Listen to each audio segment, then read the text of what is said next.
கிறிஸ்துவில் பிரியமானவர்களே, கிறிஸ்தவர்கள் என்று இந்த உலகிற்கு நம்மை வெளிப்படுத்தும் ஒரே ஒப்புரவற்ற அடையாளம் சிலுவை அடையாளம்.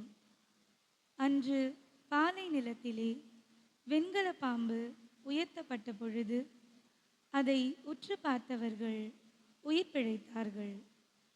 இன்று விண்ணிற்கும் மண்ணிற்கும் இடையே சிலுவையில் பாவ பரிகார செம்மறியாக உயர்த்தப்பட்டிருக்கின்ற இயேசுவை உற்று பார்க்க இந்த உலகம் அனைத்தும் கூடியிருக்கின்றது. இயேசு சிலுவையில் தன் உடலை, தன் இரத்தத்தை, தன்னை முழுவதுமாக கொடுத்து விட்டார். அவமானத்தின் சின்னமாகிய சிலுவை இயேசுவை சுமந்ததினால் மீட்பின் கருவியாக மாறிவிட்டது. தாய் திரு அவையோடு சேர்ந்து நாம் அனைவரும் இயேசுவின் பாடுகள், சிலுவை மரணம் இவற்றை சிந்திப்போம். நம் வாழ்வை மீட்பிற்கு தகுதியுடையதாக மாற்றுவோம். இன்றைய திருவழிபாடு இயேசுவின் வேதனைகளை படைப்பிடித்து காட்டும் இறைவாக்கு வழிபாடு. அடக்கத்திற்கு முன் இறுதியாக இயேசுவின் முகத்தை காண்பிக்கும் திருச்சிலுவை ஆராதனை. உலக வள்ளலான இயேசு இறுதியில் தம் உடலையும் நமக்கு உணவாக தந்தார் என கூறும் திருவிருந்து என்ற 3 பெரும் பிரிவுகளை கொண்டுள்ளது. இப்போது அருள் பணியாளர் சிவப்பு உடை அணிந்தவராக பலிபீடத்திற்கு முன்பாக சில மணித்துளிகள் முகம் குப்புற விழுந்து கிடப்பார். இயேசுவின் இரத்த காயங்களை நினைவுபடுத்த, இயேசுவிற்கு அஞ்சலி செலுத்த இந்நிகழ்ச்சி நடைபெறுகின்றது.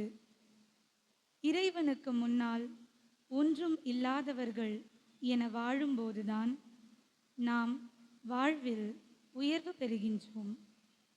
தாழ்ச்சியுடைய உள்ளம்தான் தலை நிமிர்ந்து நிற்கின்றது. இந்த சிந்தனையை நிலைநிறுத்தி அருள் பணியாளருடன் சேர்ந்து நாமும் இயேசுவுக்கு அஞ்சலி செலுத்துவோம். இறை மக்கள் அனைவரும் அமைதியில் முழங்காலில் இருக்கவும்.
இப்பொழுது அருள் பணியாளர் இயேசுவின் பாடுகளால் கிடைத்த மீட்பின் பலனை நமக்கு கொடையாக கொடுத்தருளுமாறு தந்தையாம் இறைவனிடம் ஜெபிப்பார்.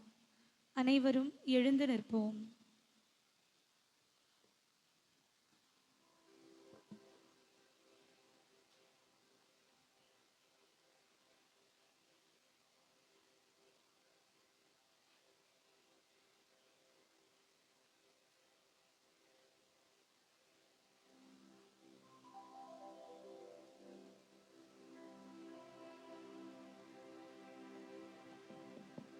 ஆண்டவரே, உம் திருமகன் கிறிஸ்து தமது இரத்தத்தை சிந்தி உம் அடியார்களுக்காக பாஸ்கா மர நிகழ்வை ஏற்படுத்தினார். உமது இரக்கத்தை நினைவு கூர்ந்து நிலையான பாதுகாப்பால் அவர்களை புனிதப்படுத்துவீராக. என்றென்றும் வாழ்ந்து ஆட்சி செய்கின்றவர் வழியாக உம்மை மன்றாடுகின்றோம்.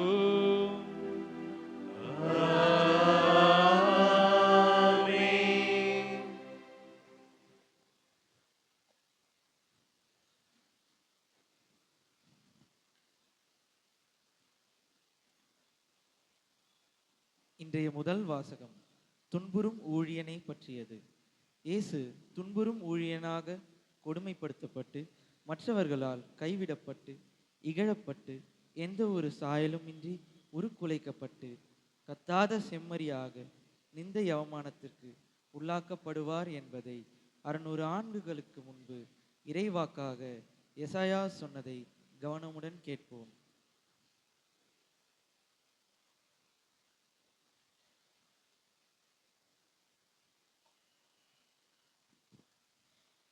முதல் வாசகம் இறைவாக்கினர் எசாயா நூலிலிருந்து வாசகம். அதிகாரம் 52 இறைவார்த்தை 13, மேலும் அதிகாரம் 53 இறைவார்த்தைகள் 12 முடிய. இதோ என் ஊழியர் சிறப்படைவார், அவர் மேன்மைப்படுத்தப்பட்டு உயர்த்தப்பட்டு பெரிதும் மாற்றியுறுவார். அவரை கண்ட பலர் திகைப்புற்றனர். அவரது தோற்றம் பெரிதும் உருக்குலைந்ததால் மனித சாயலே அவருக்கு இல்லாதிருந்தது. மானிடரின் உருவமே அவருக்கு இல்லை. அவ்வாறே அவர் பல பிற இனத்தாரை அதிர்ச்சிக்குள்ளாக்குவார்.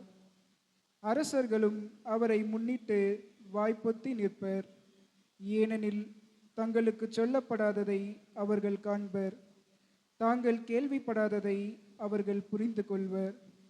நாங்கள் அறிவித்ததை நம்பியவர் யார்?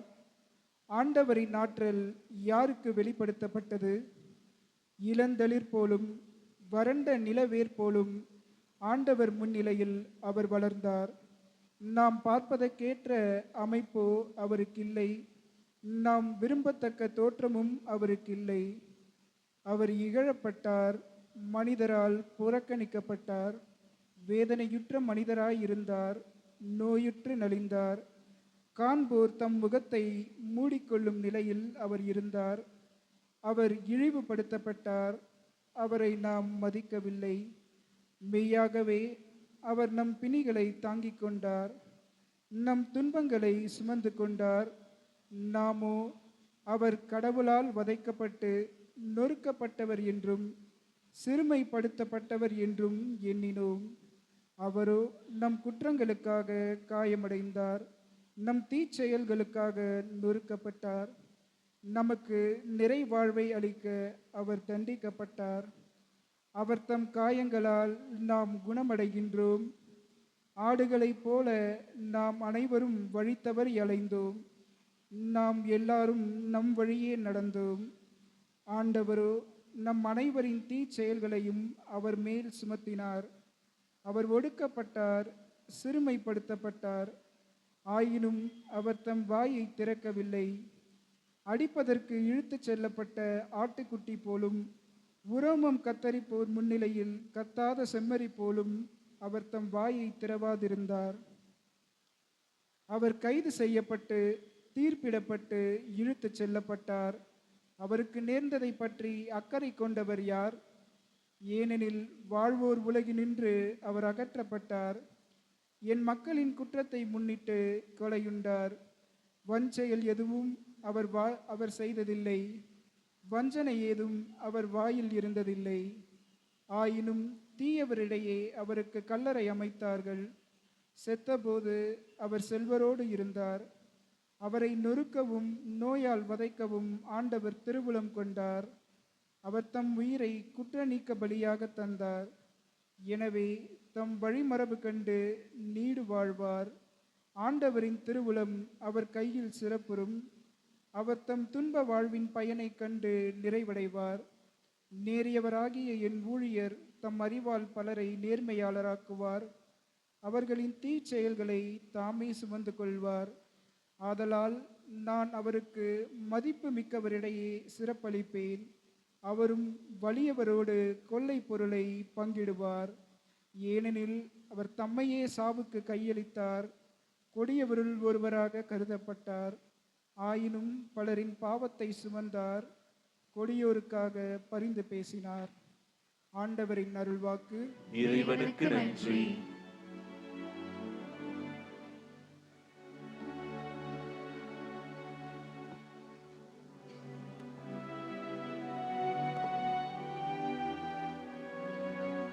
பதிலுரை திருப்பாடல் பல்லவி.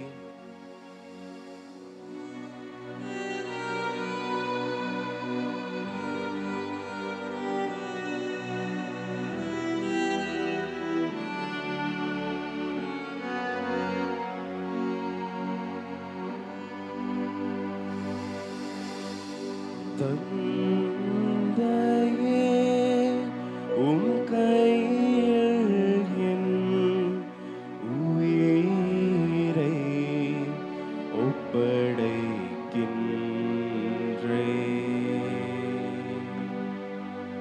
தந்தையே, உம் கையில் என் உயிரை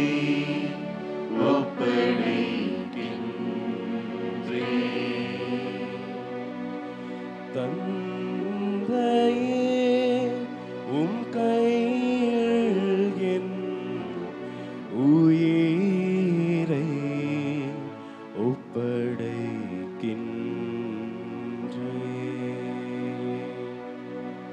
தந்தையே, உம் கையில் என் உயிரை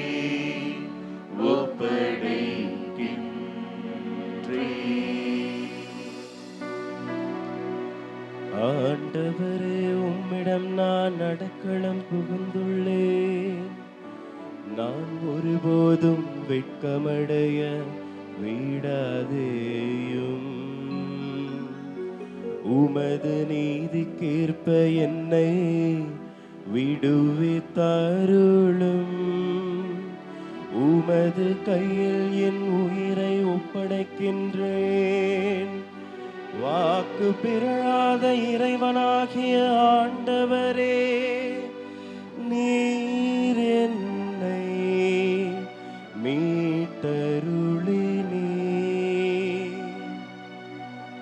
தந்தையே, உம் கையில் என் உயிரை ஒப்படைக்கின்றேன். என் பகைவர் அனைவரின் நிகழ்ச்சிக்கு உள்ளானேன். என்னை அடுத்திருப்போரின் பேரிழிவுக்கு ஆளானேன். என் நண்பர்களுக்கு பேரச்சம் வருவித்தேன். என்னை தெருவில் பார்ப்போர் என்னிடமிருந்து விலகி ஓடுகின்றனர். இறந்தோர் போல் நினைவினின்று நான் அகற்றப்பட்டேன். உடைந்து போன மக்களம் போலானே.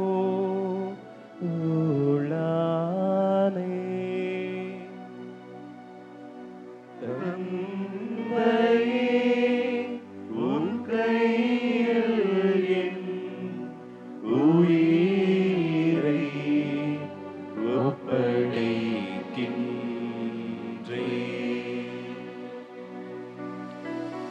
ஆண்டவரே, நான் உம் மீது நம்பிக்கை வைத்துள்ளேன்.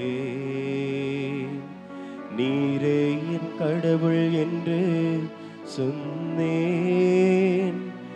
என் வாழ்வின் ஒவ்வொரு கட்டமும் உமது கையில் உள்ளது. என் எதிரிகளின் கையேனென்றும் என்னை துன்புறுத்துவோரின் கையேனென்றும் என்னை விடுவித்தருளும்.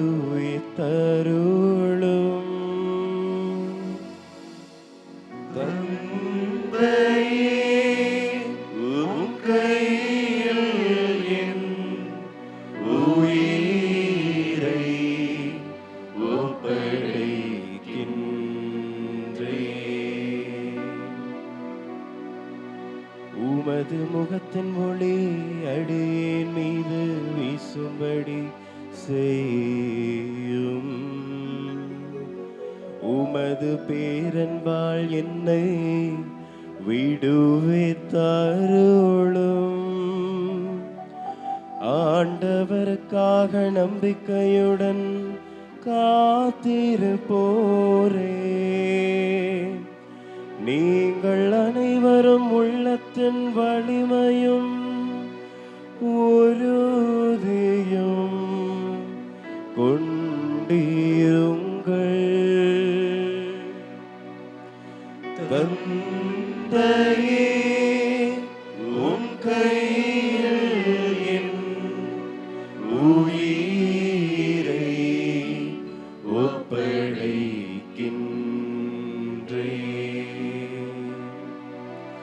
தந்தையே, உம் கையில் என் உயிரை ஒப்படைக்கின்றேன்.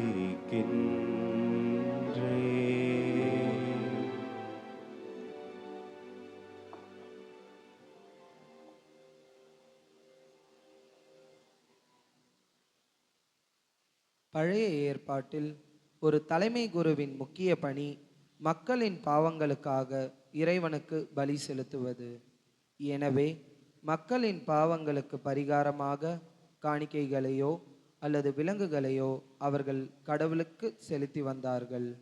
ஆனால் இயேசு மக்களின் பாவங்களுக்கு பரிகாரமாக விலங்குகளை பலியாக கொடுக்காமல் இறைப்பற்று கலந்த அச்ச உணர்வால் சிலுவை சாவுக்கு கீழ்ப்படிந்து கண்ணீர் சிந்தி தன்னையே கல்வாரியில் பலியாக ஒப்பு கொடுத்தார்.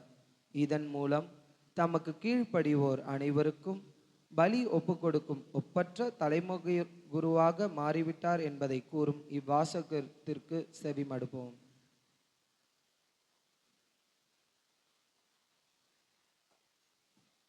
இரண்டாம் வாசகம். எபிரேயருக்கு எழுதப்பட்ட திருமுகத்திலிருந்து வாசகம். அதிகாரம் 4, இறை வார்த்தைகள் 14 முதல் 16 முடிய மற்றும் அதிகாரம் 5, இறை வார்த்தைகள் 7 முதல் 9 முடிய. வானங்களை கடந்து சென்ற இறைமகனாகிய இயேசுவை நாம் தனிப்பெரும் தலைமை குருவாக கொண்டுள்ளதால் நாம் அறிக்கையிடுவதை விடாது பற்றி கொள்வோமாக. ஏனெனில் நம் தலைமை குரு நம்முடைய வலுவின்மையை கண்டு இரக்கம் காட்ட இயலாதவர் அல்ல. மாறாக எல்லா வகையிலும் நம்மை போல சோதிக்கப்பட்டவர், எனினும் பாவம் செய்யாதவர். எனவே நாம் இரக்கத்தை பெறவும் ஏற்ற வேளையில் உதவக்கூடிய அருளை கண்டடையவும் அருள் நிறைந்த இறை அரியணையை துணிவுடன் அணுகி செல்வோமாக. அவர் இவ்வுலகில் வாழ்ந்த காலத்தில் தம்மை சாவிலிருந்து காப்பாற்ற வல்லவரை நோக்கி உரத்த குரல் எழுப்பி கண்ணீர் சிந்தி மன்றாடி வேண்டினார். அவர் கொண்டிருந்த இறைப்பற்று கலந்த அச்சத்தை முன்னிட்டு கடவுள் அவருக்கு செவி சாய்த்தார். அவர் இறைமகனாயிருந்தும் துன்பங்கள் வழியே கீழ்ப்படுதலை கற்றுக்கொண்டார். அவர் நிறைவுள்ளவராகி தமக்கு கீழ்ப்படிவோர் அனைவரும் என்றென்றும் மீட்படைய காரணமானார். ஆண்டவரின் அருள்வாக்கு. இறைவனுக்கு நன்றி.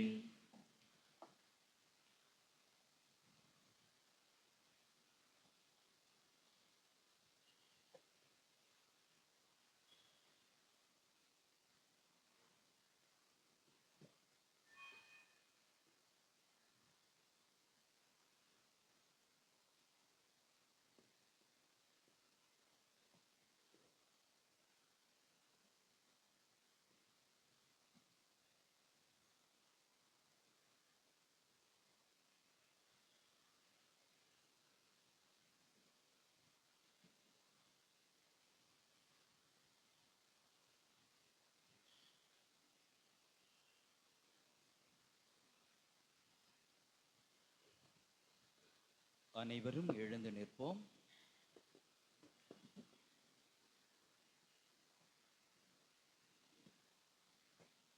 யோவான் எழுதியபடி நம் ஆண்டவராகிய இயேசு கிறிஸ்துவின் திருப்பாடல்கள்.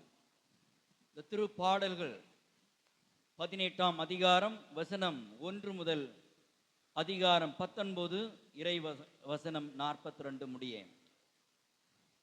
இயேசு தம் சீடர்களோடு கெதரோன் என்னும் நீரோடையை கடந்து சென்றார். அங்கே ஒரு தோட்டம் இருந்தது. தம் சீடர்களோடு இயேசு அதில் நுழைந்தார். அவரை காட்டிக் கொடுத்த யூதாசுக்கு அந்த இடம் தெரியும். ஏனெனில் இயேசுவும் அவருடைய சீடர்களும் அடிக்கடி அங்கு கூடுவர். படை பிரிவினரையும் தலைமை குருக்களும் பரிசேயரும் அனுப்பிய காவலர்களையும் கூட்டிக் கொண்டு யூதாசு விளக்குகளோடும் பந்தங்களோடும் படை களங்களோடும் அங்கே வந்தான். தமக்கு நிகழப்போகிற அனைத்தையும் இயேசு அறிந்து அவர்கள் முன் சென்று, யாரை தேடுகிறீர்கள் என்று கேட்டார். அவர்கள் மறுமொழியாக, நாசரேத்து இயேசுவை தேடுகிறோம் என்றார்கள். இயேசு, நான் தான் என்றார். அவரை காட்டிக் கொடுத்த யூதாசும் அவர்களோடு நின்று கொண்டிருந்தான். நான் தான் என்று இயேசு அவர்களிடம் சொன்னதும் அவர்கள் பின்வாங்கி தரையில் விழுந்தார்கள். யாரை தேடுகிறீர்கள் என்று இயேசு மீண்டும் அவர்களிடம் கேட்டார். அவர்கள், நாசரேத்து இயேசுவை தேடுகிறோம் என்றார்கள். இயேசு அவர்களை பார்த்து, நான் தான் என்று உங்களிடம் சொன்னேனே, நீங்கள் என்னை தேடுகிறீர்கள் என்றால் இவர்களை போக விடுங்கள் என்றார். நீர் என்னிடம் ஒப்படைத்தவர்களுள் எவரையும் நான் இழந்து விடவில்லை என்று அவரே கூறியிருந்தது எவ்வாறு நிறைவேறியது? சீமோன் பேதுருவிடம் ஒரு வாள் இருந்தது. அவர் அதை உருவி தலைமை குருவின் பணியாளரை தாக்கி அவரது வல காதை வெட்டினார். அப்பணியாளரின் பெயர் மால்கு. இயேசு பேதுருவிடம், வாளை உறையில் போடு. தந்தை எனக்கு அளித்த துன்ப கிண்ணத்திலிருந்து நான் குடிக்காமல் இருப்பேனோ என்றார். படைப்பிரிவினரும் ஆயிரத்தவர் தலைவரும் யூதர்களின் காவலர்களும் இயேசுவை பிடித்து கட்டி முதலில் அவரை அன்னாவிடம் கொண்டு சென்றார்கள். ஏனெனில் அந்த ஆண்டில் தலைமை குருவாயிருந்த கயப்பாவுக்கு அவர் மாமனார்.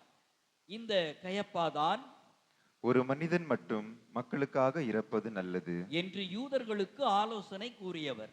சீமோன் பேதுருவும் மற்றொரு சீடரும் இயேசுவை பின்தொடர்ந்து வந்தனர். அந்த சீடர் தலைமை குருவுக்கு அறிமுகமானவர். ஆகவே இயேசுவுடன் தலைமை குருவின் மாளிகை முற்றத்தில் நுழைந்தார். பேதுரு வெளியில் வாயில் அருகே நின்று கொண்டிருந்தார். அப்போது தலைமை குருவுக்கு அறிமுகமாயிருந்த அந்த சீடர் வெளியே வந்து வாயில் காவலரிடம் சொல்லி பேதுருவை உள்ளே கூட்டி சென்றார். வாயில் காவல் செய்த பணிப்பெண் பேதுருவிடம், நீயும் இம்மனிதனுடைய சீடருள் ஒருவன்தானே என்று கேட்டார். பேதுரு, இல்லை என்றார். அப்போது குளிராய் இருந்ததால் பணியாளர்களும் காவலர்களும் கரியினால் தீ மூட்டி அங்கே நின்று குளிர்காய்ந்து கொண்டிருந்தார்கள். பேதுருவும் சென்று அவர்களோடு நின்று குளிர்காய்ந்து கொண்டிருந்தார்.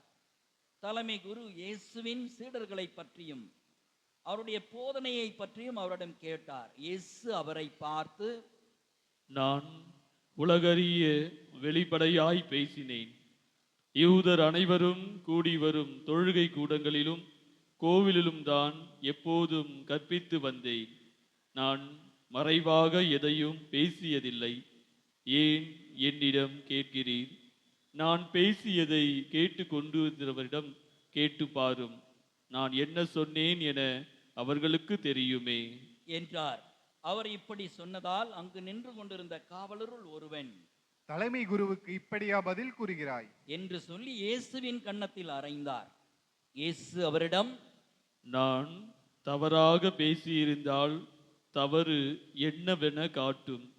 சரியாக பேசியிருந்தால் ஏன் என்னை அடிக்கிறீர் என்று கேட்டார். அதன் பின் அண்ணா அவரை கட்டப்பட்ட நிலையில் தலைமை குரு கயப்பாவிடம் அனுப்பினார். சீமோன் பேதுரு அங்கு நின்று குளிர்காய்ந்து கொண்டிருந்தார். அப்போது அங்கிருந்தவர்கள் அவரிடம், நீயும் அவனுடைய சீடர்களுள் ஒருவன்தானே என்று கேட்டனர். அவர், இல்லை என்று மறுதளித்தார். தலைமை குருவின் பணியாளருள் ஒருவர், நான் உன்னை தோட்டத்தில் அவரோடு பார்க்கவில்லையா என்று கேட்டார். பேதுருவால் காது வெட்டப்பட்டவருக்கு இவர் உறவினர். பேதுரு மீண்டும் மறுதலித்தார். உடனே சேவல் கூவிற்று. அதன் பின் அவர்கள் கயப்பாவிடமிருந்து ஆளுநர் மாளிகைக்கு இயேசுவை கொண்டு சென்றார்கள். அப்போது விடியற்காலம்.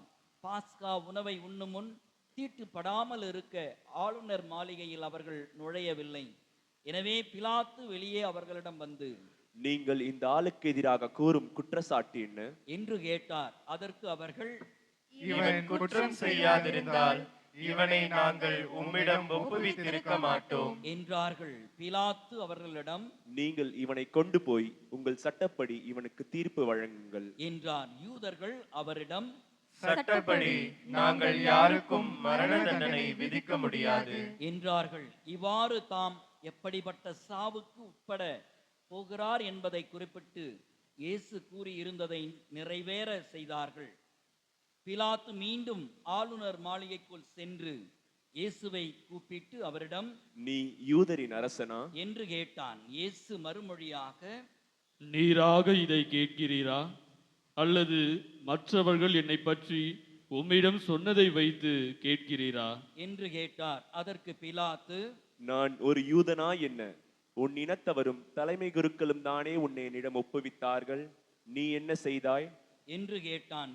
இயேசு மறுமொழியாக, எனது ஆட்சி இவ்வுலக ஆட்சி போன்றதல்ல. அது இவ்வுலக ஆட்சி போன்றதாய் இருந்திருந்தால் நான் யூதர்களிடம் காட்டி கொடுக்கப்படாதவாறு என் காவலர்கள் போராடி இருப்பார்கள். ஆனால் என் ஆட்சி இவ்வுலக ஆட்சி போன்றது அல்ல என்றார். பிலாத்து அவரிடம், அப்படியானால் நீ யூதரின் அரசன்தானோ என்று கேட்டான். அதற்கு இயேசு, அரசன் என்று நீர் சொல்கிறீர். உண்மையை எடுத்துரைப்பதே என் பணி. இதற்காகவே நான் பிறந்தேன், இதற்காகவே உலகிற்கு வந்தேன். உண்மையை சார்ந்தவர் அனைவரும் என் குரலுக்கு செவி சாய்க்கின்றனர் என்றார். பிலாத்து அவரிடம், உண்மையா? அது என்ன என்று கேட்டார். இப்படி கேட்ட பின் பிலாத்து மீண்டும் யூதரிடம் சென்று, இவனிடம் நான் குற்றம் ஒன்றும் காணவில்லையே என்றான். மேலும், பாஸ்கா விழாவின் போது உங்கள் விருப்பப்படி ஒரு கைதியை விடுதலை செய்யும் வழக்கம் உண்டே. யூதரின் அரசனாகி இவனை நான் விடுதலை செய்யட்டுமா? உங்கள் விருப்பம் என்ன என்று கேட்டான். அதற்கு அவர்கள், இவன் வேண்டாம், பரபாவையே விடுதலை செய்யும் என்று மீண்டும் கத்தினார்கள். அந்த பரபா ஒரு கல்வன். பின்னர் பிலாத்து இயேசுவை சாட்டையால் அடிக்க செய்தான். வீரர்கள் ஒரு முள்முடி பின்னி அவர் தலையின் மேல் வைத்து செந்நிற மேலுடையை அவருக்கு அணிவித்தார்கள். அவரிடம் வந்து, யூதரின் அரசே வாழ்க என்று சொல்லி அவருடைய கன்னத்தில் அறைந்தார்கள். பிலாத்து மீண்டும் வெளியே வந்து அவர்களிடம், அவனை நான் உங்கள் முன் வெளியே கூட்டி வருகிறேன் பாருங்கள். அவனிடம் நான் குற்றம் ஒன்றும் காணவில்லை என்பதை அறிந்து கொள்ளுங்கள் என்றான். இயேசு முள்முடியும் செந்நிற மேலுடையும் அணிந்தவராய் வெளியே வந்தார். பிலாத்து அவர்களிடம், இதோ மனிதன் என்றான். அவரை கண்டதும் தலைமை குருக்களும் காவலர்களும், சிலுவையில் அறையும், சிலுவையில் அறையும் என்று கத்தினார்கள். பிலாத்து அவர்களிடம், நீங்களே இவனை கொண்டு போய் சிலுவையில் அறையுங்கள்.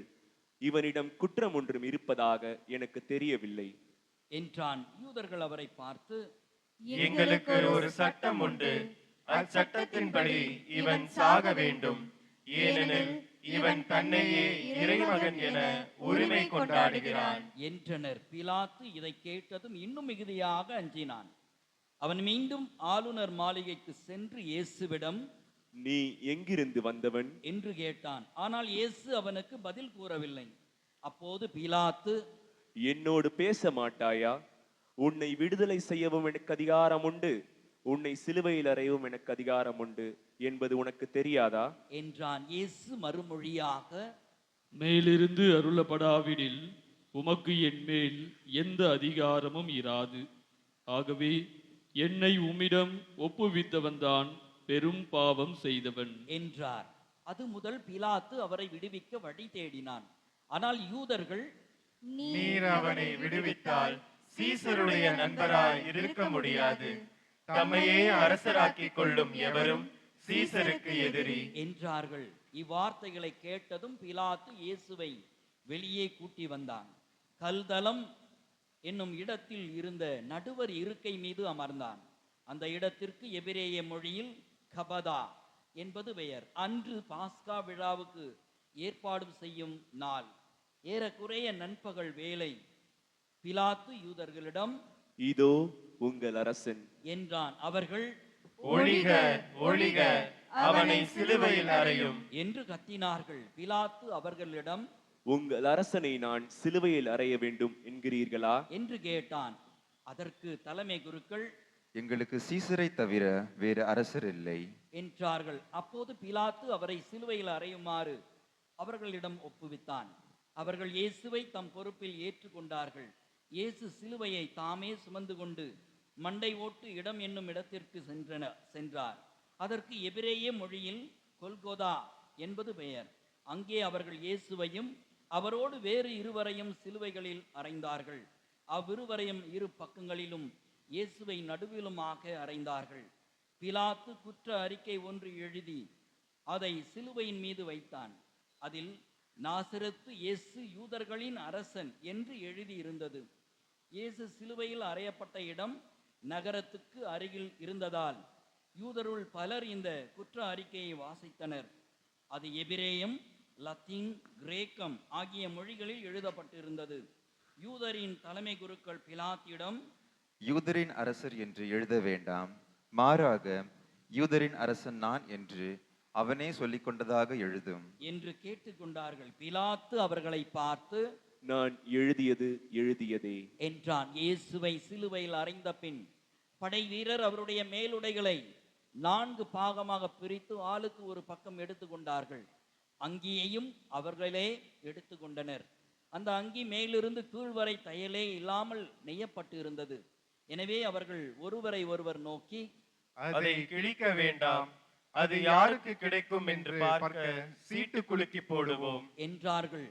என் ஆடைகளை தங்களுக்குள் பகிர்ந்து என் உடை மீது சீட்டு போட்டார்கள் என்னும் மறைநூல் வாக்கு இவ்வாறு நிறைவேறியது. சிலுவை அருகில் இயேசுவின் தாயும் தாயின் சகோதரியும் குளோப்பாவின் மனைவியுமான மரியாவும் மகதலா மரியாவும் நின்று கொண்டிருந்தனர். இயேசு தம் தாயையும் அருகில் நின்ற தம் அன்பு சீடரையும் கண்டு தம் தாயிடம், அம்மா, இவரே உம் மகன் என்றார். பின்னர் தம் சீடரிடம், இவரே உம் தாய் என்றார். அந்நேரம் முதல் அச்சீடர் அவரை தம் வீட்டில் ஏற்று ஆதரவு அளித்து வந்தார். இதன் பின் அனைத்தும் நிறைவேறிவிட்டது என்பதை அறிந்த இயேசு, தாகமாய் இருக்கிறது என்றார். மறைநூலில் எழுதியுள்ளது நிறைவேறவே இவ்வாறு சொன்னார். அங்கே ஒரு பாத்திரம் நிறைய புளித்த திராட்சை ரசம் இருந்தது. அதில் கடற்பஞ்சை நன்கு தோய்த்து ஈசோப்பு தண்டில் பொருத்தி அதை அவர்கள் அவரது வாயில் வைத்தார்கள். அந்த ரசத்தை குடித்ததும் இயேசு, எல்லாம் நிறைவேறிற்று என்று கூறி தலை சாய்த்து ஆவியை ஒப்படைத்தார். முழந்தாளிடுவோம்.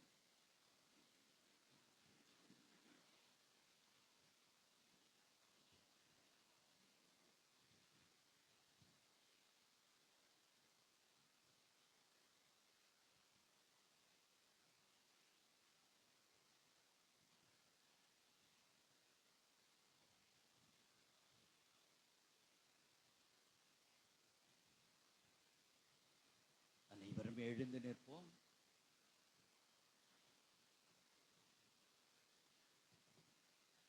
அன்று பாஸ்கா விழாவுக்கு ஏற்பாடு செய்யும் நாள்.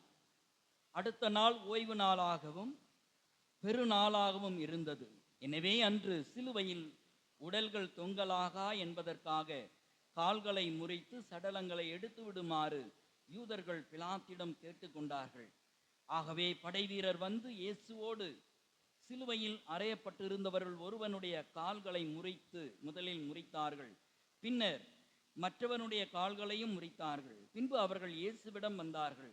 அவர் ஏற்கனவே இறந்து போயிருந்ததை கண்டு அவருடைய கால்களை முறிக்கவில்லை. ஆனால் படைவீரருள் ஒருவர் இயேசுவின் விலாவை ஈட்டியால் குத்தினார். உடனே இரத்தமும் தண்ணீரும் வடிந்தன. இதை நேரில் கண்டவரே இதற்கு சாட்சி. அவரது சான்று உண்மையானதே. அவர் உண்மையையே கூறுகிறார் என்பது அவருக்கு தெரியும். நீங்களும் நம்ப வேண்டும் என்பதற்காகவே அவர் இதை கூறுகிறார். எந்த எலும்பும் முறிவுபடாது, என்னும் மறைநூல் வாக்கு இவ்வாறு நிறைவேறியது. மேலும் தாங்கள் ஊடுருவ குத்தியவரை உற்று நோக்குவார்கள் என்று மறைநூல் கூறுகிறது. அரிமத்தியா ஊரை சேர்ந்த யோசேப்பு என்பவர் இயேசுவின் சீடர்களுள் ஒருவர். யூதருக்கு அஞ்சியதால் தம்மை சீடர் என்று வெளிப்படையாக காட்டிக்கொள்ளாதவர். அவர் இயேசுவின் உடலை எடுத்து கொண்டு போக பிலாத்திடம் அனுமதி கேட்டார். பிலாத்தும் அனுமதி கொடுத்தான். யோசேப்பு வந்து இயேசுவின் சடலத்தை எடுத்து கொண்டு போனார். முன்பு ஒரு முறை இரவில் இயேசுவிடம் வந்த நிக்கதம் என்பவர் அங்கு வந்து சேர்ந்தார். அவர் வெள்ளை போலமும் சந்தனத்தூளும் கலந்து ஏறக்குறைய 30 கிலோகிராம் கொண்டு வந்தார். அவர்கள் இயேசுவின் உடலை எடுத்து யூத அடக்க முறைப்படி நறுமண பொருள்களுடன் துணிகளால் சுற்றி கட்டினார்கள். அவர் சிலுவையில் அறையப்பட்டிருந்த இடத்தில் ஒரு தோட்டம் இருந்தது.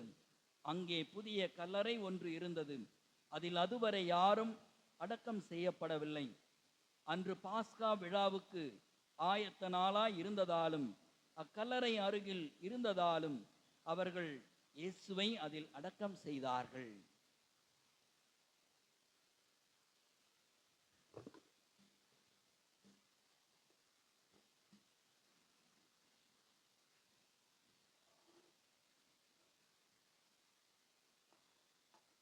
நம் அனைவரும் கைகளை உயர்த்தி சொல்லுவோம். Praise the Lord. இயேசுவுக்கே புகழ், இயேசுவுக்கே நன்றி. மரியே வாழ்க. இயேசுவே எங்களோடு வாரும், இயேசுவே எங்களோடு தங்கும், இயேசுவே எங்களோடு பேசும். அடியவன் நான் கேட்கின்றேன். பாசம் உள்ள புனித யோசேப்பின் இனிய உறவுகளே, சொந்த பந்தங்களே, புனித வெள்ளி என்கிற சிறப்பு வழிபாட்டில் பங்கெடுத்துக் கொண்டிருக்கிறோம். அமைதியான சூழல், வெறுமையான பீடம், காலியான நற்கருணை பேழை, மெழுகுத்திரிகள் இல்லை, ஆலய மணிகள் ஒலிக்கப்படவில்லை. இந்த நாளில் கத்தோலிக்க திரு அவையில் திருப்பலியே கிடையாது. இது வெறுமனே புனித வெள்ளி வழிபாடு. இன்று நற்கருணைகள் வசீகரிக்கப்படுவதில்லை. நேற்று நாம் திருப்பலியில் வசீகரித்த நன்மைகளைத்தான் இன்று நாம் பயன்படுத்தி இருக்கிறோம். எனவே கத்தோலிக்க திரு அவையில் இன்று திருப்பலியே இல்லை என்பதை நீங்களும் நானும் உள்வாங்கிக் கொள்ள அழைக்கப்படுகிறோம். இந்த நாள் நன்றியின் நாள். நமது ஆண்டவர் இயேசுவுக்கு நன்றி சொல்லக்கூடிய நாள். அவருடைய சிலுவை இறப்பின் வழியாக நீங்களும் நானும் மீட்கப்படுகிறோம், உயிர்ப்பிக்கப்பட இருக்கிறோம் என்கிற அந்த ஒரு புரிதலை உள்வாங்கி நமது ஆண்டவர் இயேசுவுக்கு நன்றி சொல்ல கடமைப்பட்டிருக்கிறோம். மோசேயின் சட்டப்படி பாஸ்கா ஆட்டுக்குட்டியை நிசான் மாதம் 14ஆம் நாளில்தான் பலியிடுவது வழக்கம். மதியம் 3 மணிக்கு அவர்கள் பலியிடுவார்கள். அதே நாளில் அதே நேரத்தில் நமது ஆண்டவர் இயேசு கிறிஸ்துவும் பலியிடப்படுகிறார். அன்பு உறவுகளே, சொந்த பந்தங்களே, இதெல்லாம் இயல்பாகவே நடக்கிறது. திட்டமிட்டு நடக்கவில்லை, இயல்பாகவே நடக்கிறது. நமது ஆண்டவர் இயேசு கிறிஸ்து பாஸ்கா ஆட்டுக்குட்டி என்பதை கடவுள் இந்த நிகழ்வு வழியாக நமக்கு வெளிப்படுத்துகிறார். பாஸ்கா ஆட்டுக்குட்டி திருமுழுக்கு யோவான் கூட நமது ஆண்டவர் இயேசுவை பார்த்து இதோ கடவுளின் செம்மறி என்றுதான் அவர் அறிமுகம் செய்து வைப்பதை நாம் பார்க்கிறோம். உலகின் பாவங்களை போக்கக்கூடிய ஆட்டுக்குட்டி நமது ஆண்டவர் இயேசு கிறிஸ்து. தன்னுடைய மரணத்தின் வழியாக நம்முடைய பாவங்களை எல்லாம் நமது ஆண்டவர் இயேசு கிறிஸ்து கழுவி இருக்கிறார் என்கிற அந்த மறை உண்மையை புரிந்து கொள்ளக்கூடிய திருநாள். நமது ஆண்டவர் இயேசுனுடைய வாழ்வில் பல்வேறு பிரச்சனைகள் வந்துள்ளன, எதிர்ப்புகள் அவர் சந்தித்திருக்கிறார். ஆனால் உச்சபட்சமான பிரச்சனை என்ன, உச்சபட்சமான வலி என்ன என்றால் இந்த சிலுவை மரணம். இந்த சிலுவை மரணத்தை நமது ஆண்டவர் இயேசு கிறிஸ்து எப்படி எதிர்கொள்கிறார்? நேற்று நாம் திருவழிபாடு முடிந்த உடனேயே நற்கருணை ஆராதனையில் பங்கெடுத்தோம். கெத்செமனி தோட்டத்தில் நமது ஆண்டவர் இயேசு கிறிஸ்து இறை வேண்டலில் இருந்ததைத்தான் நாம் நேற்று அசை போட்டோம். ஆக நமது ஆண்டவர் இயேசு கிறிஸ்து தன்னுடைய துன்பத்தை, துயரத்தை, பாடுகளை, மரணத்தை, வேதனையை, வலியை எப்படி எதிர்கொண்டார் என்று சொன்னால் ஜபத்தினால் எதிர்கொண்டார். அன்பு உறவுகளே, சொந்த பந்தங்களே, யாராவது ஒருவர் இறந்து போனால் அவருடைய நற்பண்புகளை எல்லாம் சொல்லி அழுவது வழக்கம். இன்று நமது ஆண்டவர் இயேசு கிறிஸ்து சிலுவையில் மரித்த நாள். அவருடைய பண்புகளை எல்லாம், நற்பண்புகளை எல்லாம் அசை போட நாம் அழைக்கப்படும். ஒரு சில பண்புகளை அசை போடுவோம். நமது ஆண்டவர் இயேசு கிறிஸ்து தன்னுடைய துன்பத்தை இறை வேண்டலின் வழியாக எதிர்கொள்கிறார். நீங்களும் நானும் கூட நம்முடைய வாழ்க்கையில் வரக்கூடிய துன்பங்களை இறை வேண்டலினால் எதிர்கொள்ள அழைக்கப்படுகிறோம். இந்த ஒரு சிறப்பு பண்பை நமது ஆண்டவர் இயேசுவிடமிருந்து கற்றுக்கொள்வோம். நமது ஆண்டவர் இயேசு கிறிஸ்து இந்த பாடுகளில் துவக்க காலகட்டத்தில் அச்சத்தோடு எதிர்கொள்கிறார். மனித நிலையில் அவருக்குள் அச்சம் இருப்பதை பல்வேறு இறை வசனங்கள் நமக்கு வெளிப்படுத்துகிறது. லூக்கா 22:42 வாசிக்கிறோம். வாசிங்க. லூக்கா 22:42. தந்தையே உமக்கு விருப்பமானால், வாசிங்க. லூக்கா 22:42 சத்தமா. தந்தையே உமக்கு விருப்பமானால் இத்துன்ப கிண்ணத்தை என்னிடமிருந்து அகற்றும். மனித நிலையில் நமது ஆண்டவர் இயேசு கிறிஸ்துவுக்கு இந்த பாடுகளை குறித்து பயம், அச்சம் இருப்பதை இந்த இறைவசனம் நமக்கு வெளிப்படுத்துகிறது. மத்தேயு 26:38 கூட வாசிக்கிறோம். வாசிங்க. 26:38 மத்தேயு நற்செய்தி பிரிவு 26 இறைவசனம் 38. எனது உள்ளம் சாவு வருமளவுக்கு ஆழ் துயரம் கொண்டு உள்ளது. அந்த கவலை, அந்த அச்சம் நமது ஆண்டவர் இயேசுவுக்கு இருப்பதை நாம் பார்க்கிறோம். மத்தேயு நற்செய்தி பிரிவு 26 இறைவசனம் 31 கூட வாசிக்கிறோம். வாசிங்க. 26:31 மத்தேயு நற்செய்தி. இன்றிரவு நீங்கள் அனைவரும் என்னை விட்டு ஓடி போவீர்கள் என்கிற கவலை. எனவே அன்பு உறவுகளை, நமது ஆண்டவர் இயேசுவுக்கு இந்த துன்பத்தை குறித்து, இந்த சிலுவை மரணத்தை குறித்து மனித நிலையில் அச்சம், பயம் இருப்பதை நம்மால் புரிந்து கொள்ள முடிகிறது. ஆனால் பின்பு இது கடவுளுடைய திருவுளம் என்பதை அவர் உள்வாங்கி படை வீரர்கள் அவரை தேடி வருகிற பொழுது நமது ஆண்டவர் இயேசு கிறிஸ்து என்ன கேள்வியை கேட்கிறார்? யாரை தேடுகிறீர்கள்? அவர்கள் என்ன கூறுகிறார்கள்? நாசரேத்து இயேசுவை தேடுகிறோம். இயேசுனுடைய பதில் மொழி என்ன? அவர் எனக்கு தெரியாது என்று சொன்னாரா? அவர் இங்கு இல்லை என்று சொன்னாரா? என்ன சொன்னார் நமது ஆண்டவர் இயேசு கிறிஸ்து? 3 முறை பதிவு செய்கிறார் நமது ஆண்டவர் இயேசு கிறிஸ்து.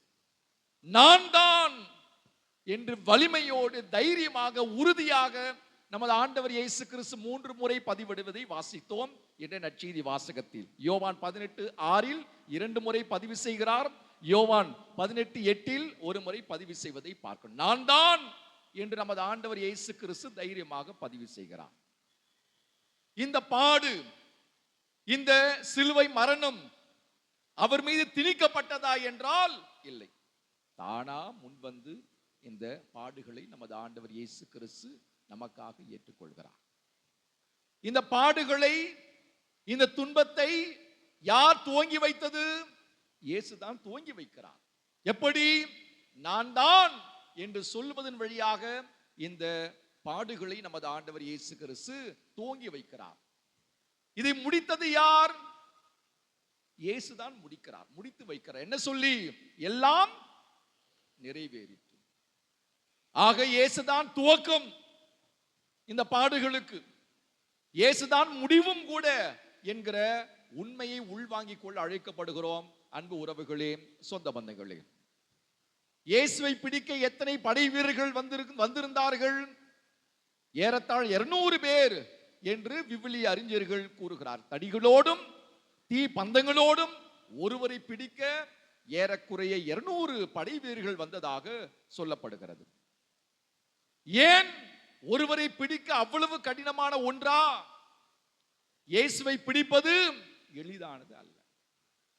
அதுபோல பலமுறை அவர்கள் முயற்சித்தார்கள் இயேசுவை பிடிக்க முடிந்ததா? இல்லை. யோவான் 10:39 வாசியுங்கள். ஒரு முறை அவர்கள் அவரை பிடிக்க முயற்சித்தார்கள், ஆனால் பிடிக்க முடியவில்லை. வாசிங்க 10:39. பிடிக்க முயன்றார்கள், அவர்களால் முடியவில்லை. அங்கிருந்து இயேசு கிறிஸ்து செல்வதை நாம் பார்க்கிறோம். யோவான் 8:59. யோவான் 8:59.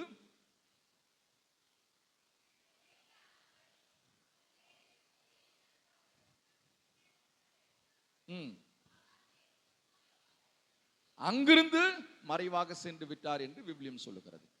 எனவே இயேசுவை பிடிப்பது அவ்வளவு எளிதானது அல்ல என்பதை உணர்ந்தவர்கள் பரிசேய கூட்டமாகவே தான் 200க்கும் மேற்பட்ட படை வீரர்களை இயேசுவை பிடிக்க அனுப்பி வைப்பதை பார்க்கிறோம். நான் தான் என்று இயேசு கிறிஸ்து சொன்ன உடனே என்ன நடந்தது? அவர்கள் பின்வாங்கி விழுந்ததாக கூறப்படுகிறது. ஏன் அவர்கள் பின்வாங்கி விழுந்தார்கள்? எப்பொழுதெல்லாம் இறைவனுடைய திட்டம் வெளிப்படுத்தப்படுகிறதோ அப்பொழுதெல்லாம் தரையில் வீழக்கூடிய நிகழ்வு விவிலியத்தில் பல உள்ளன. தானியேல் 2:46 வாசிக்கிறோம், கடவுள் தானியேல் வழியாக தன்னை வெளிப்படுத்துகிற பொழுது அரசன் கீழே விழுந்ததாக பதிவு இருக்கிறது. தானியேல் 2:46 எடுத்தவர்கள் வாசிக்கலாம். அல்லது திருவெளிப்பாடு 1:17 கூட அப்படிப்பட்ட நிகழ்வு உண்டு, கீழே விழக்கூடிய நிகழ்வு. மோசே கடவுளுடைய திருப்பெயரை பார்வோன் அரசனிடம் உச்சரித்த பொழுது பார்வோன் அரசன் கீழே விழுந்ததாக மரபு சொல்லிக் கொடுக்கிறது. கடவுள் தன்னையே வெளிப்படுத்தார். இயேசு கிறிஸ்து தன்னையே வெளிப்படுத்திய பொழுது அவர்கள் கீழே விழுகிறார்கள். அப்படிப்பட்ட வல்லமை இயேசுக்கு உண்டு என்பதை நாம் புரிந்து கொள்ள இன்று அழைக்கப்படுகிறோம். அன்பு உறவுகளே, சொந்த பந்தங்களே, ஆகவே நமது ஆண்டவர் இயேசு கிறிஸ்து தானா முன்வந்து நமக்காக இந்த பாடுகளை எல்லாம் ஏற்றுக்கொள்கிறார். ஒரு சிறப்பான கருத்தை இந்த யோவான் நற்செய்தியிலிருந்து உள்வாங்கிக் கொள்ள அழைக்கப்படுகிறோம். இயேசு கிறிஸ்து இந்த படைவீரர்கள் தன்னை பிடிக்க வந்த பொழுது அவர்களை பார்த்து என்ன கூறுகிறார்? தம் சீடரை போக விடுமாறு அவர் வேண்டுகோள் வைப்பதை பார்க்கிறோம். இன்றைய யோவான் நற்செய்தி 18:8 வாசிங்க. 18:8. இந்த படை வீரர்கள் இயேசுவை பிடிக்க வந்த பொழுது இயேசு கிறிஸ்து படை வீரர்களை பார்த்து என்ன கூறினார்? சொன்னேனே, தன்னுடைய சீடர்களை போக விடுமாறு இயேசு கிறிஸ்து படை வீரர்களை பார்த்து கேட்டுக்கொள்வதை பார்க்கிறோம். தனக்கு துன்பம், தனக்கு பாடுகள் காத்து கொண்டிருக்கிறது. அப்படிப்பட்ட ஒரு குழப்பமான நெருக்கடியான ஒரு சூழல் இருந்தாலும் அந்த வேளையில் இயேசு கிறிஸ்து யாரை பற்றி நினைக்கிறார்? பிறரை பற்றி நினைக்கிறார். தன்னை பற்றி அவர் நினைக்கவில்லை. என்னுடைய சீடர்கள் பாதிக்கப்படக்கூடாது என்பதில் அவர் கருத்தாய் இருப்பதை நாம் புரிந்து கொள்ள. அப்படிப்பட்ட அக்கறை உள்ளவர் தான் இயேசு கிறிஸ்து. தமக்கு துன்பம் வந்தாலும் பரவாயில்லை, வேதனை வந்தாலும் பரவாயில்லை, பிறர் பாதிக்கப்படக்கூடாது என்பது இயேசுனுடைய எண்ணம். நீங்களும் நானும் அப்படித்தான் இருக்க அழைக்கப்படுகிறோம். பிறர் பாதிக்கப்படக்கூடாது. நாம் பாதிக்கப்பட்டாலும் பரவாயில்லை, நாம் துன்பத்தை அனுபவித்தாலும் பரவாயில்லை, பிறர் துன்பத்தை அனுபவிக்க கூடாது, பாதிக்கப்படக்கூடாது என்கிற எண்ணம் இயேசுவை போல உங்களுக்கும் எனக்கும் மிக மிக அவசியம். அன்பு உறவுகளே, சொந்த பந்தங்களே, இந்த நற்செய்தி வாசகத்தில் வாசி கேட்டது போல அங்கே ஒரு பாத்திரம் நிறைய புளித்த திராட்சை ரசம் இருந்தது. அதில் கடற்பஞ்சை நனைத்து தோய்த்து யூசோப்பு தண்டினால் அதை பொருத்தி அவருக்கு குடிக்க கொடுத்ததாக வாசி கேட்டோம். யூசோப்பு புல் அல்லது தண்டு. பழைய ஏற்பாட்டு நூலில் மிக முக்கியமான ஒரு பொருளாக இது பார்க்கப்படுகிறது. இயேசுனுடைய பாடுகளிலும் ஒரு முக்கியமான பொருள் இந்த யூசோப்பு தண்டு. என்ன இது? எகிப்திலிருந்து யூதர் பெற்ற மீட்புக்கு மிகுந்த தொடர்பு இந்த தண்டுக்கு புல்லுக்கு உண்டு. யூதர் எகிப்திலிருந்து விடுவிக்கப்பட்ட இரவில் எகிப்து முதல் குழந்தைகள் கொல்லப்பட்டன.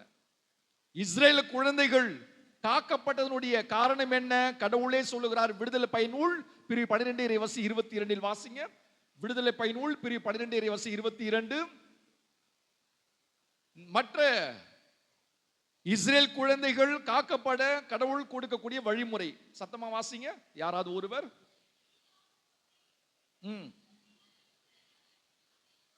தோய்த்து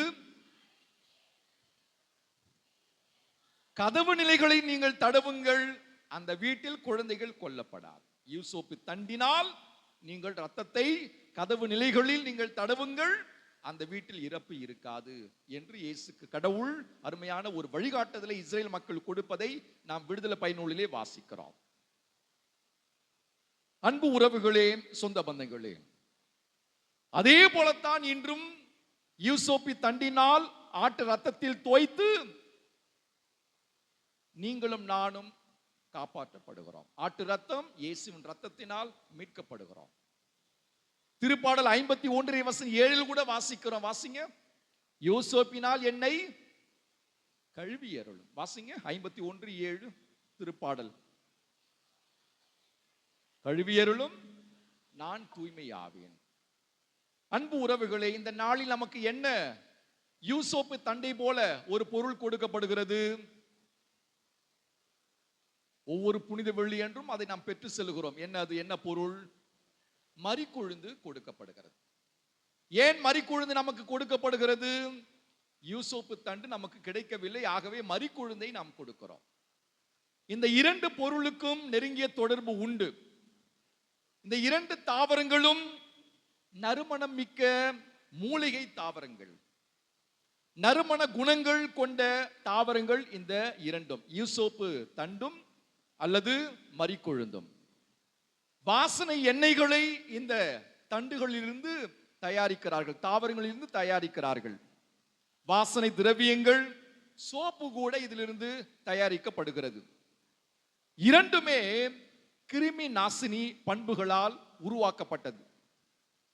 காயங்களை குணப்படுத்தக்கூடிய பண்பு இந்த தாவரங்களுக்கு உண்டு. தொற்றுகளை நீக்கக்கூடிய பண்பு இந்த இரண்டு தாவரங்களுக்கும் உண்டு. இரண்டுமே மருந்துகளாக மருத்துவத்தில் பயன்படுத்தப்படுகிறது. இரண்டுமே தூய்மைப்படுத்தக்கூடிய மூலிகையாக பயன்படுத்தப்படுகிறது. இரண்டுமே தீமை விளைவிக்கக்கூடிய பூச்சிகளை எல்லாம் விரட்டக்கூடிய தன்மையை கொண்டது. இந்த மரிக்குழுந்தும் யூசேப்பு புல்லும். ஆகவே தான் இந்த நாளில் நமக்கு என்ன கொடுக்கப்படுகிறது? மரிக்குழுந்து கொடுக்கப்படுகிறது. நமது ஆண்டவர் இயேசு கிறிஸ்து கூட மரிக்குழுந்தாக இருந்து நம்முடைய காயங்களை எல்லாம் குணமாக்கக்கூடியவராக இருக்கிறார். தொற்றுகளில் இருந்து, தீமை தொற்றுகளில் இருந்து நம்மை பாதுகாக்கக்கூடியவராக இருக்கிறார் என்பதைத்தான் நாம் உள்வாங்கிக் கொள்ள, அதனுடைய அடையாளமாக இந்த மரிக்குழுந்தை பெற்றுக்கொள்ள அழைக்கப்படுகிறோம். உறவுகளே, சொந்த பந்தங்களே, இறுதியாக நமது ஆண்டவர் இயேசு கிறிஸ்து சிலுவையில் உயிர் விடுவதற்கு முன்பு 7 வார்த்தைகளை பயன்படுத்தினார். அதில் ஒரே ஒரு வார்த்தையை நம்முடைய சிந்தனைக்காக எடுத்துக்கொள்ள விரும்புகிறேன். நான் தாகமாய் இருக்கிறேன் என்கிற அந்த ஒற்றை சொல்லை நம்முடைய இறுதி சிந்தனைக்காக எடுத்துக்கொள்ள விழைகிறேன். இயேசு கிறிஸ்து குடிநீர் தாகமாய் இருக்கிறது என்று சொன்னாரா? குடிநீருக்காக தாகமாய் இருக்கிறேன் என்று சொன்னாரா என்றால் இல்லை. விவிலிய அறிஞர்கள் என்ன கூறுகிறார்கள்? நம்முடைய அன்புக்கு அவர் தாகமாய் இருக்கிறார். நம்முடைய பாசத்திற்கு அவர் தாகமாய் இருக்கிறார். நம்முடைய மனமாற்றத்திற்கு அவர் தாகமாய் இருக்கிறார். நம்முடைய மன்னிப்பிற்கு அவர் தாகமாய் இருக்கிறார். நம்முடைய தூய்மையான வாழ்வுக்கு அவர் தாகமாய் இருக்கிறார். நம்முடைய புனிதமான வாழ்விற்கு அவர் தாகமாய் இருக்கிறார். நாம் அவரை தேட வேண்டும் என்பதற்கு அவர் தாகமாய் இருக்கிறார். இயேசு கிறிஸ்து இன்றும் தாகமாய் இருக்கிறார். அவருடைய தாகம் இன்னும் தீரவில்லை. நீங்களும் நானும் மனமாறிய புனிதமான தூய்மையான ஒரு வாழ்வு வாழ்ந்தோம் என்று சொன்னால் அவருடைய தாகம் தனியும். தணிக்க நீங்களும் நானும் தயாராக இருக்கிறோமா? நம்மையே கேட்டு பார்ப்போம். இப்பொழுது பொது மன்றாட்டுக்கள், அதற்கான முன்னுரையானது வாசிக்கப்படுகிறது.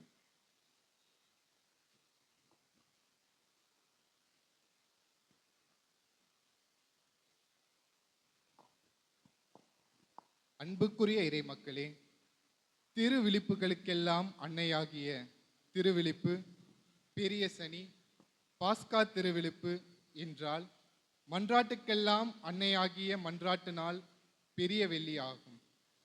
இயேசு என்றும் இறை தந்தையினிடத்திலே பரிந்து பேசி மன்றாடினார். இன்று உரத்த குரல் எழுப்பி கண்ணீர் சிந்தி பல கருத்துக்களுக்காக மன்றாட திரு அவை அழைக்கிறது.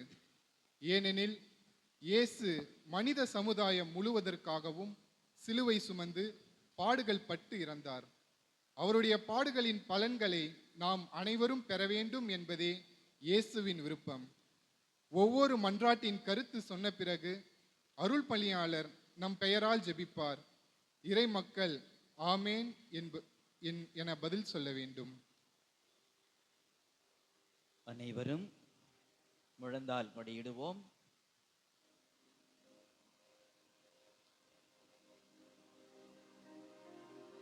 புனித திரு அவைக்காக.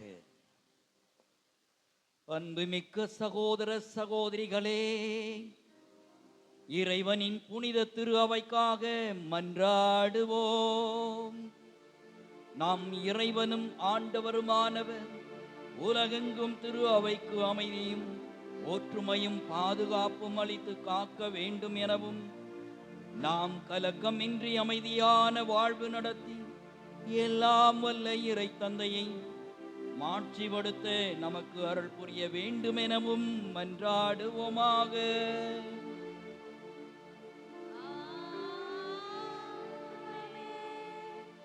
அனைவரும் எழுந்து நிற்போம். என்றென்றும் உள்ள எல்லாம் வல்ல இறைவா, கிறிஸ்துவில் உமது மாட்சியை மக்கள் இனங்களுக்கெல்லாம் வெளிப்படுத்தினீர்.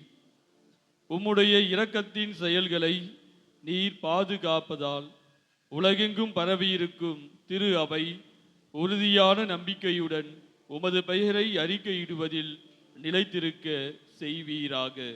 எங்கள் ஆண்டவராகிய கிறிஸ்து வழியாக உம்மை மன்றாடுகின்றோம். ஆமென். முழந்தால் படியிடுவோம். திருத்தந்தைக்காக. நம் புனித திருத்தந்தை லியோ அவர்களுக்காக மன்றாடுவோம். தலைமை ஆயர் நிலைக்கு அவரை தேர்ந்தெடுத்த நம் இறைவனும் ஆண்டவருமானவர் எவ்வகை தீங்குமின்றி அவரை பேணி காப்பாராக. அதனால் அவர் இறைவனின் புனித மக்களை வழிநடத்தி தம்முடைய புனித திரு அவையை வளம் பெற செய்ய வேண்டுமென மன்றாடுவோம்.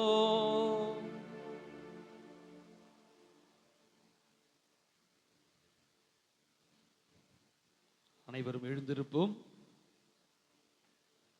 என்றென்றும் உள்ள எல்லாம் வல்ல இறைவா, உமது திட்டப்படியே அனைத்தும் அமைக்கப்பட்டுள்ளன. அதனால் உமது அதிகாரத்தால் ஆளப்படும் கிறிஸ்துவ மக்களாகிய எங்கள் வேண்டலை பரிவிரக்கத்துடன் கண்ணோக்கி அருளும். திருத்தந்தையின் தலைமையின் கீழ் நாங்கள் நம்பிக்கையில் வளரும்படி அவரை பரிவுடன் காத்தருள்வீராக. எங்கள் ஆண்டவராகிய கிறிஸ்து வழியாக உம்மை மன்றாடுகின்றோம். ஆமென். விழுந்தால் படியிடுவோம். திருநிலை பணியாளர்கள், நம்பிக்கையாளர்கள், பல்வேறு நிலையில் உள்ளவர்கள் ஆகிய அனைவருக்காக, நம் ஆயர் பெருமகனார் நீதிநாதன் அவர்களுக்காகவும், திரு அவையில் உள்ள எல்லா ஆயர்கள், அருள் பணியாளர்கள், திருத்தொண்டர்கள், நம்பிக்கையாளர் ஆகிய அனைவருக்காகவும் மன்றாடுவோமாக. எழுந்திருப்போம். என்றென்றும் உள்ள எல்லாம் வல்ல இறைவா, உம்முடைய ஆவியாரால் திரு அவை முழுவதும் அர்ச்சிக்க பெற்று ஆளப்படுகின்றது.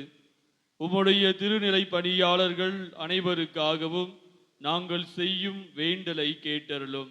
அதனால் எல்லா நிலையினரும் உமது அருள் கொடையால் உமக்கு உண்மையுடன் ஊழியம் புரிவார்களாக.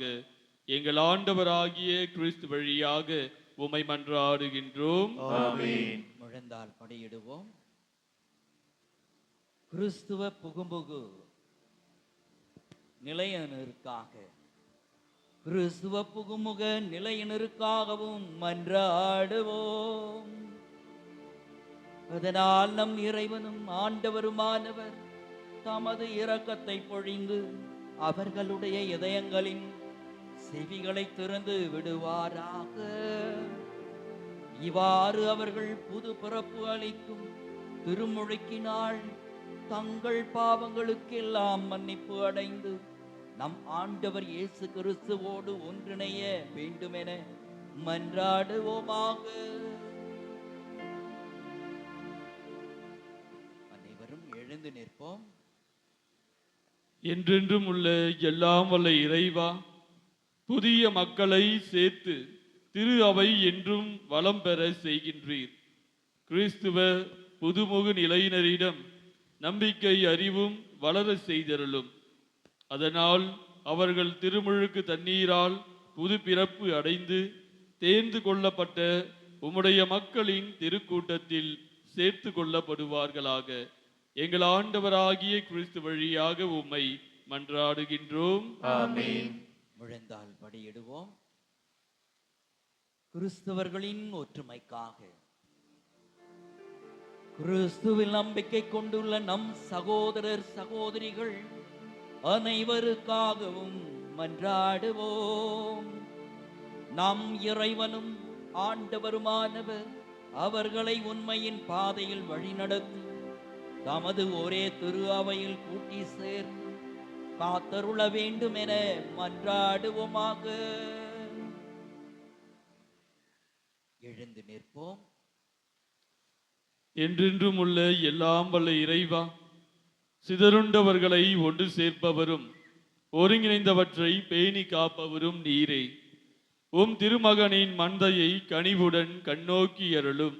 இவ்வாறு ஒரே திருமுழுக்கினால் தூய்மைப்படுத்திய அவர்களை நம்பிக்கையின் முழுமையால் இணைத்து அதன் பின் அன்பின் பிணைப்பால் ஒன்று சேர்ப்பீராக.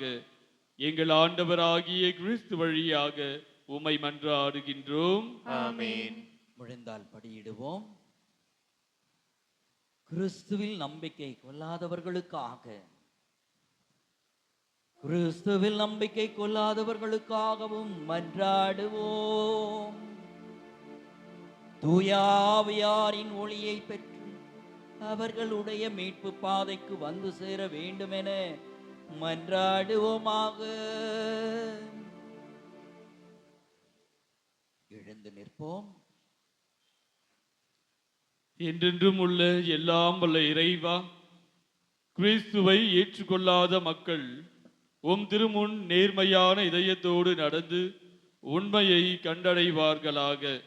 நாங்களும் ஒருவர் மற்றவர் மீது எப்போதும் அன்பு கொள்வதாலும் உமது வாழ்வின் மறை உண்மையை மென்மேலும் புரிந்து கொள்வதில் ஆவல் கொள்வதாலும் உமது அன்பை இவ்வுலகில் மிக தெளிவாக காட்டும் சாட்சிகளாய் விளங்க செய்வீராக. எங்கள் ஆண்டவராகிய கிறிஸ்து வழியாக உம்மை மன்றாடுகின்றோம். ஆமென். முழந்தால் படியிடுவோம். கடவுளை நம்பாதவர்களுக்காக. கடவுளை கண்டறிய முடியாது என்பவர்களுக்காகவும் மன்றாடுவோம். அவர்கள் நேர்மையான இதயத்தோடு நன்னெறியில் வாழ்ந்து கடவுளை கண்டடையுமாறு மன்றாடுவோமாக. எழுந்து நிற்போம். என்றென்றும் உள்ள எல்லாம் வல்ல இறைவா, மனிதர் அனைவரும் எப்போதும் உம்மையே விரும்பி தேடவும் உம்மை கண்டடைவதால் அமைதி பெறவுமே நீர் அவர்களை படைத்தீர். அதனால் இவ்வுலகில் ஏற்படும் எல்லாவித தீங்கு விளைவிக்கும் இடையூறுகளுக்கு நடுவிலும் அவர்கள் அனைவரும் உமது பரிவிரக்கத்தின் அறிகுறிகளையும் உம்மை நம்புவோர் ஆற்றும் நற்செயல்களின் சான்றுகளையும் கண்டுணர்வர்களாக. இவ்வாறு உம்மையே தங்களின் ஒரே மெய்யான கடவுள் எனவும் மக்களின் தந்தை எனவும் மகிழ்வுடன் ஏற்றுக்கொள்ள செய்வீராக. எங்கள் ஆண்டவர் ஆகிய கிறிஸ்து வழியாக உம்மை மன்றாடுகின்றோம். ஆமென். முழந்தால் படியிடுவோம். எல்லாரும் முழந்தால் படியிடுவோம். மேல அந்த கடைசியில் இருக்கிறவங்க முழந்தாள் படிடுங்க.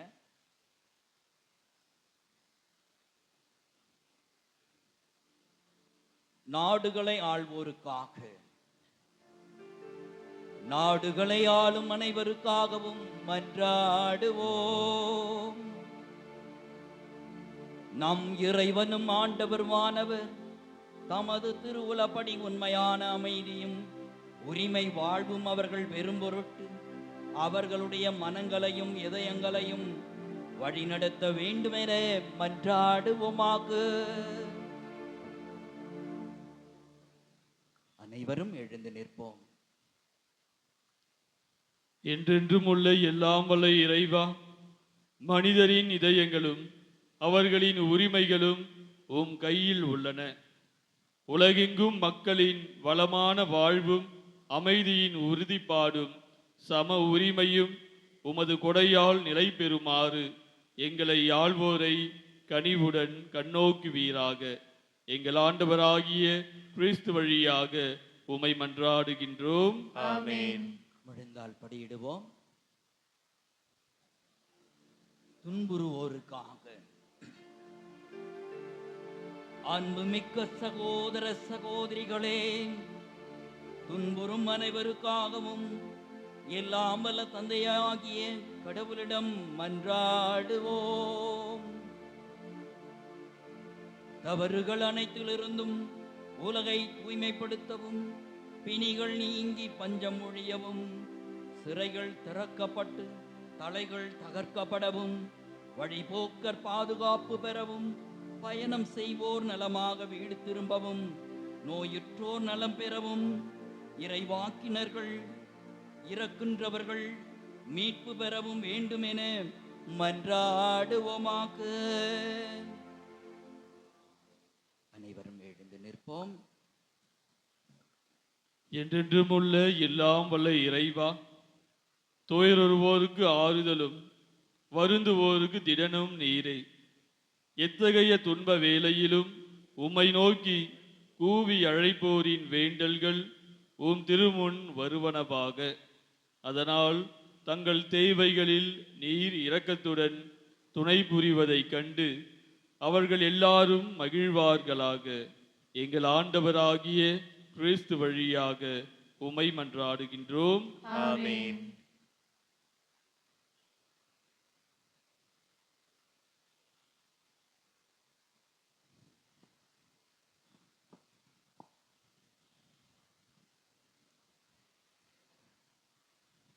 அன்று விலக்கப்பட்ட மரத்தின் கவர்ச்சியால் முதல் பெற்றோர் பாவம் செய்து மனித குலத்திற்கு சாபத்தை தேடி தந்தனர்.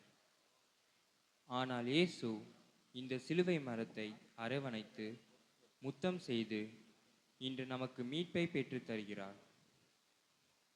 தடை கல்லாகவும் தண்டனை கருவியாகவும் இருந்த சிலுவை மரம் நமக்கு கடவுள் வல்லமையை தரும் பெற்றுவார். ஒவ்வொரு முறையும் திருச்சிலுவை மரம் இதோ இதிலேதான் தொங்கியது உலகத்தின் மீட்பு என பாடுவர். அப்போது நாம் வருவீர் ஆராதிப்போம் என்று பதிலுரையாக பாடுவோம். பின் முழந்தாளிட்டு அமைதியாக ஆராதிப்போம்.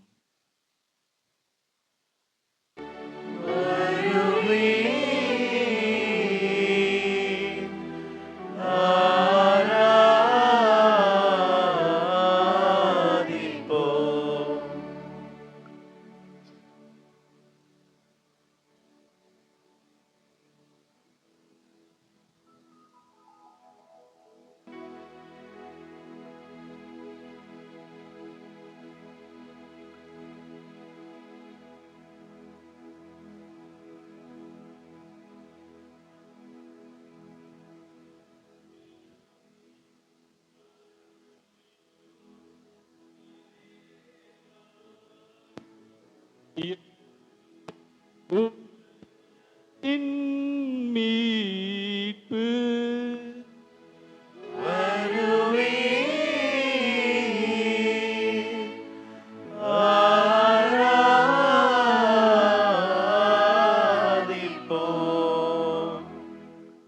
இப்பொழுது திருச்சிலுவை முத்தி செய்யும் நிகழ்வுக்காக இன்றைய வழிபாட்டின் முக்கிய பகுதியான திருச்சிலுவை ஆராதனை தொடங்குகிறது.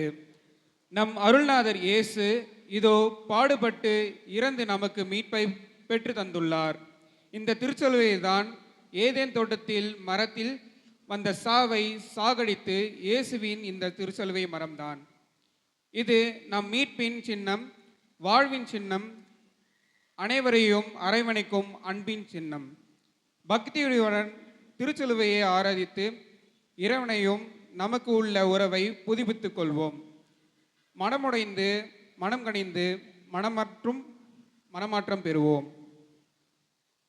அன்புக்கினியவர்களே, 7 இடங்களில் திருச்சிலுவை முத்தி செய்யக்கூடிய நிகழ்வுக்காக ஏற்பாடு செய்யப்பட்டிருக்கிறது.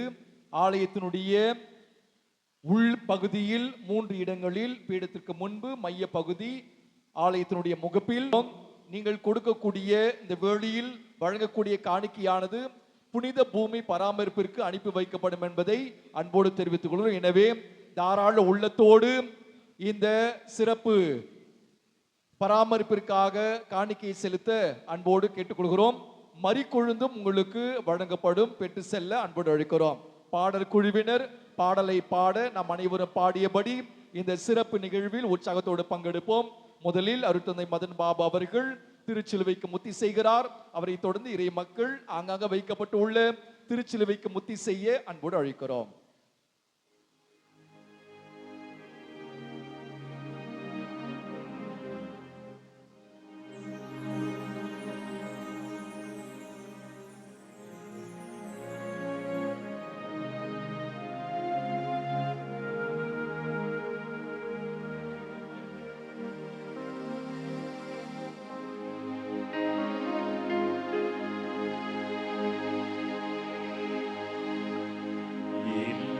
மக்களினமே, நான் உனக்கு என்ன செய்தேன் சொல். எதிரே உனக்கு துயர் தந்தேன், எனக்கு பதில் நீ கூறிடுவாய். என் மக்களினமே, நான் உனக்கு என்ன செய்தேன் சொல். இதிலே உனக்கு துயர் தந்தேன், எனக்கு பதில் நீ கூறிடுவாய்.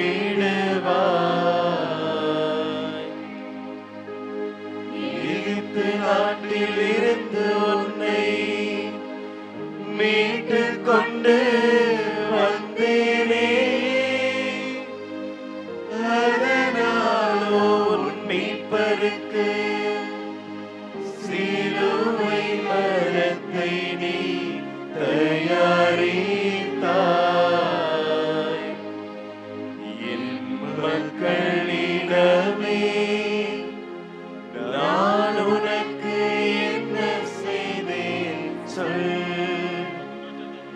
இதிலே உனக்கு துயர் தந்தேன், எனக்கு பதில் நீ கூறிடுவாய்.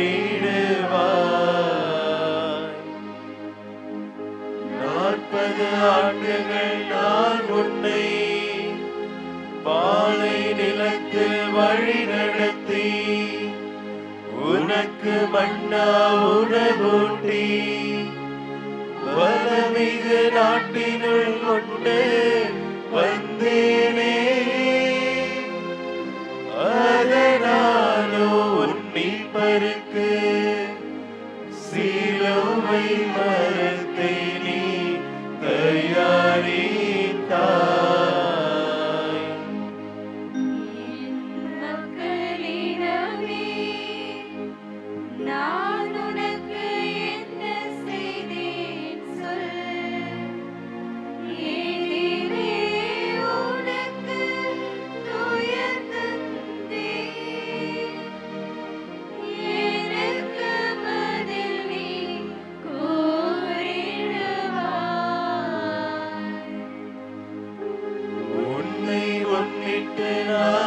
எகிப்தை அதன் தலைச்சன் பிள்ளைகளோடு சாட்டையால் அடித்தேனே.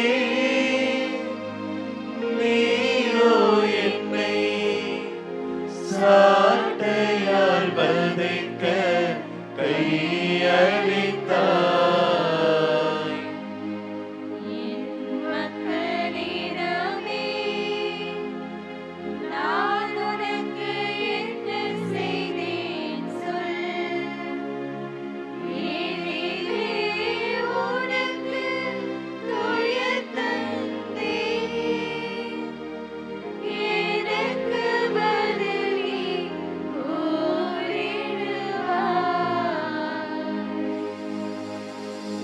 பார்வோனை செங்கடலில் ஆழ்த்தி எகிப்தினின்று உன்னை விடுவித்தே. நீயோ என்னை தலைமை குருக்களிடத்தில் கையளித்தாய்.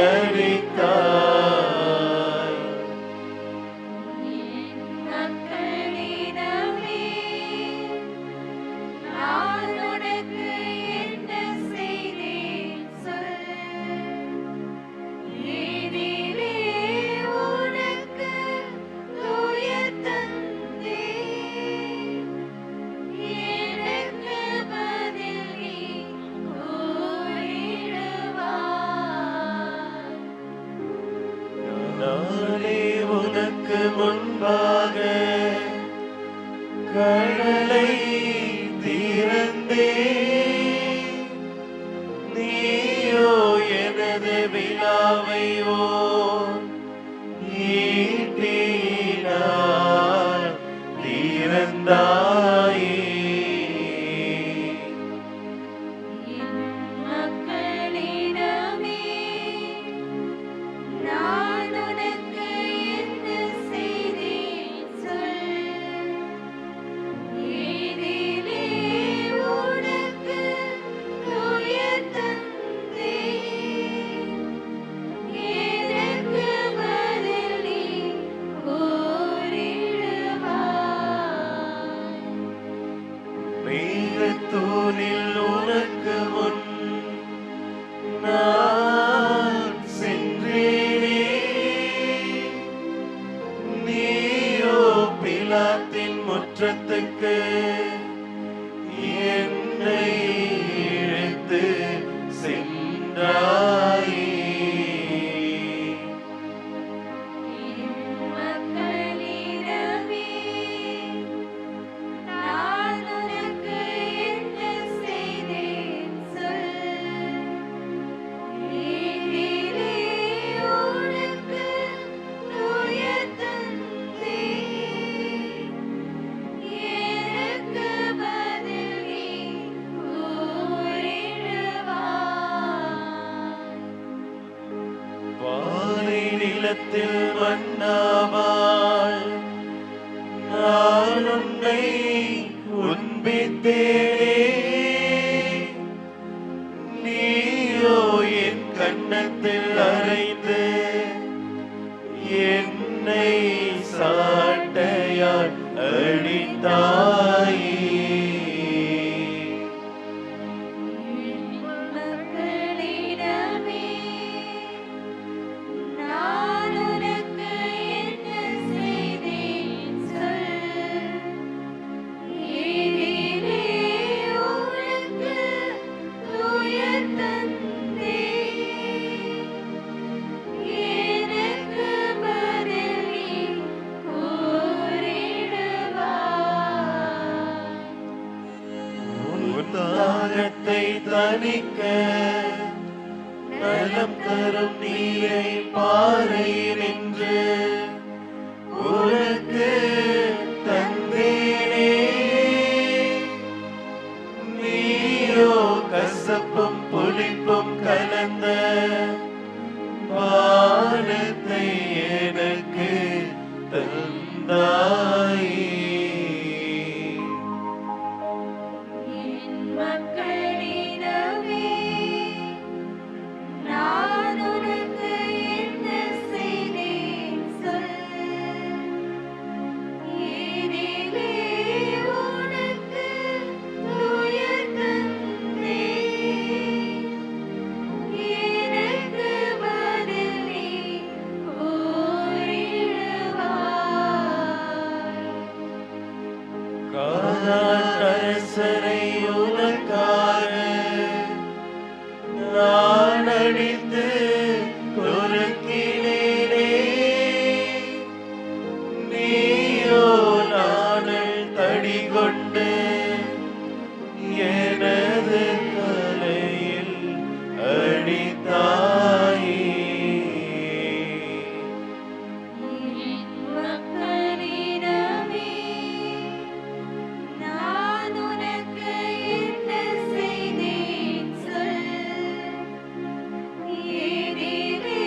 மிகுந்த ஆற்றலோடு சிறந்த நிலைக்கு உயர்த்தினேனே. நீயோ என்னை சிலுவையிலும் தூக்கு மரத்தில் தொங்க வைத்தாயே. என் மக்களிடமே நான் உனக்கு என்ன செய்தேன் சொல். இதிலே உனக்கு தூய தந்தே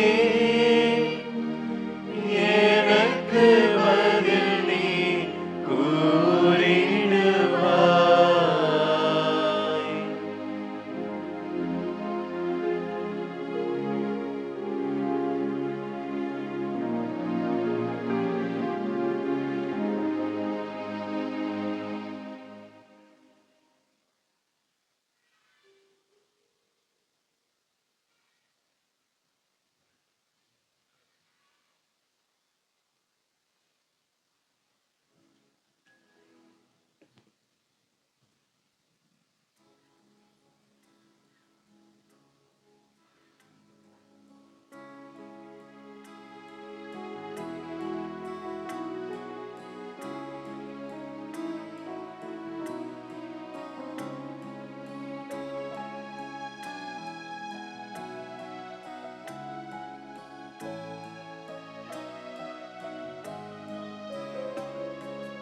ஆணி கொண்ட உன் காயங்களை அன்புடன் முத்தி செய்கின்றேன். ஆணி கொண்ட உன் காயங்களை அன்புடன் முத்தி செய்கின்றேன்.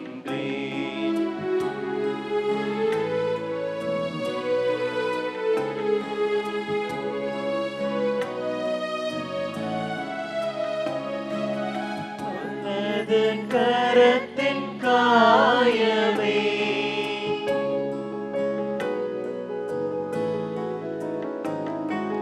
வலது கரத்தின் காயமே அழகு நிறைந்த ரத்தினமே அன்புடன் புத்தி செய்கின்றேன். ஆணி கொண்ட உன் காயங்களை அன்புடன் புத்தி செய்கின்றேன்.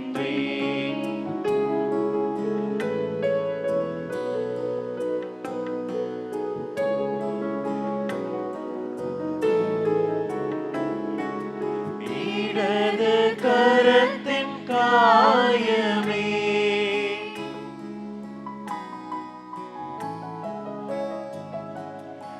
இடது கரத்தின் காயமே கடவுளின் திரு அன்புருவே அன்புடன் முத்தி செய்கின்றேன்.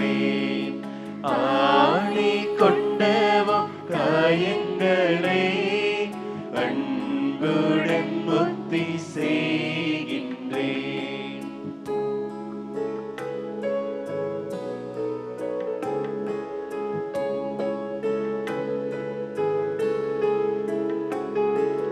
வலது பாத காயமே வலது பாத காயமே பலன் மிக தரும் நற்கனியே அன்புடன் முத்தி செய்கின்றேன். ஆணி கொண்டவும் காயங்களை அன்புடன் முத்தி செய்கின்றேன்.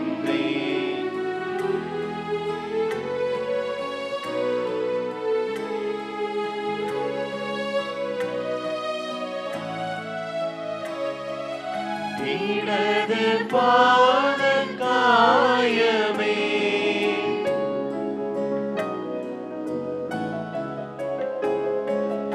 இடது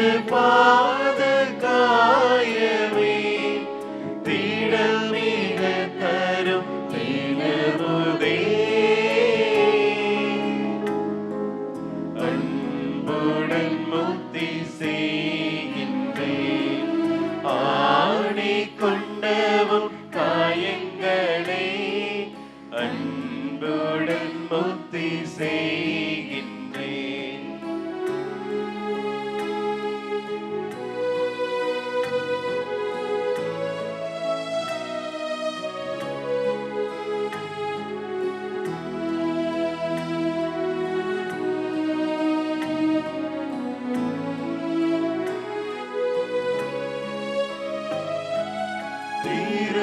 திருவிழாவின் காயமே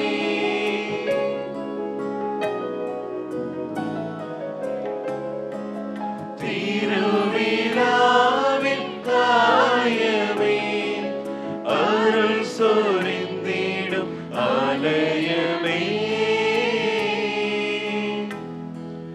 அன்புடன் முக்தி செய்கின்றேன். ஆணை கொண்டவன் காயங்களை அன்புடன் முக்தி செய்கின்றேன்.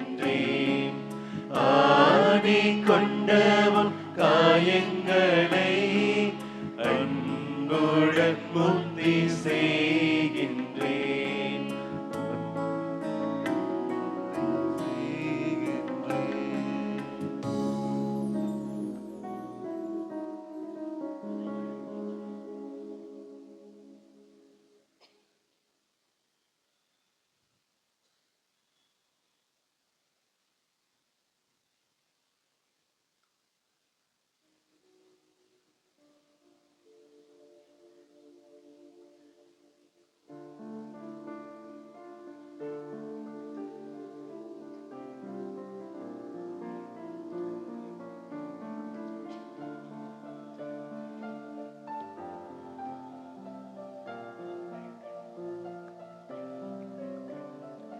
பாடுகள் நீர் பட்டபோது வாய்ந்து ஓடிய ரத்தம் கோடி பாவம் தீர்த்து மோட்சம் கொள்ளுவிக்க வல்லதே. கெட்டு போனோ ஆவியானோ கிருபை செய்யாதனே மட்டில்லா கருணை என்மேல் வைத்திறங்கும் இயேசுவே.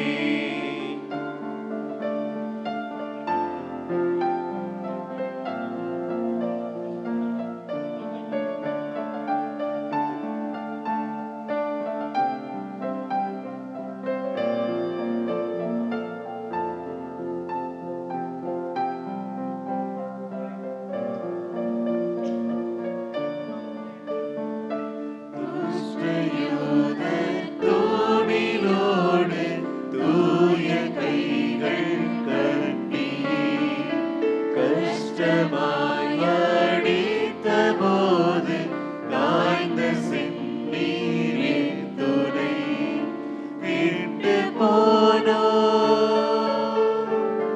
ஆவியானோ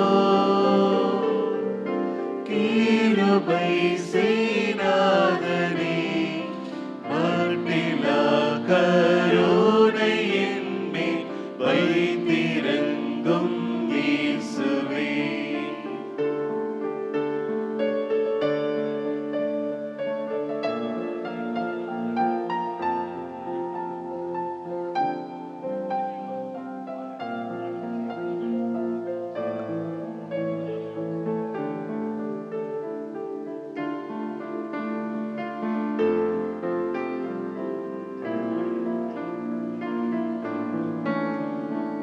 பாடுகள் நீர் பட்டபோது பாய்ந்து ஓடிய ரத்தம் கோடி பாவம் தீர்த்து மோட்சம் கொள்ளுவிக்க வல்லதே. விட்டு போனோ பாவியானோ கிருபை செய்யாதனே மட்டில்லா கருணை என்மேல் வைத்திறங்கும் இயேசுவே.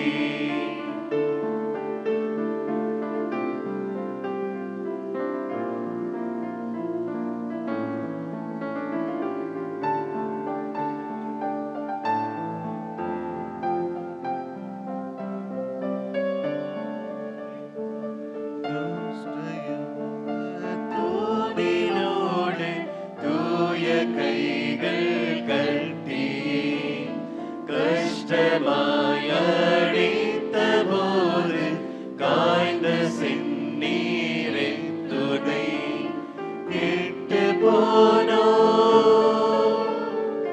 பாவியானோ கிருபை செய்யாதனே மட்டிலா கருணை என்மேல் வைத்திறங்கும் இயேசுவே பாடுகள் நீர் பட்ட போது பாய்ந்து ஓடிய ரத்தம் ஓடி பாவம் தீர்த்து மோட்சம் கொள்ளுவிக்க வல்லதே.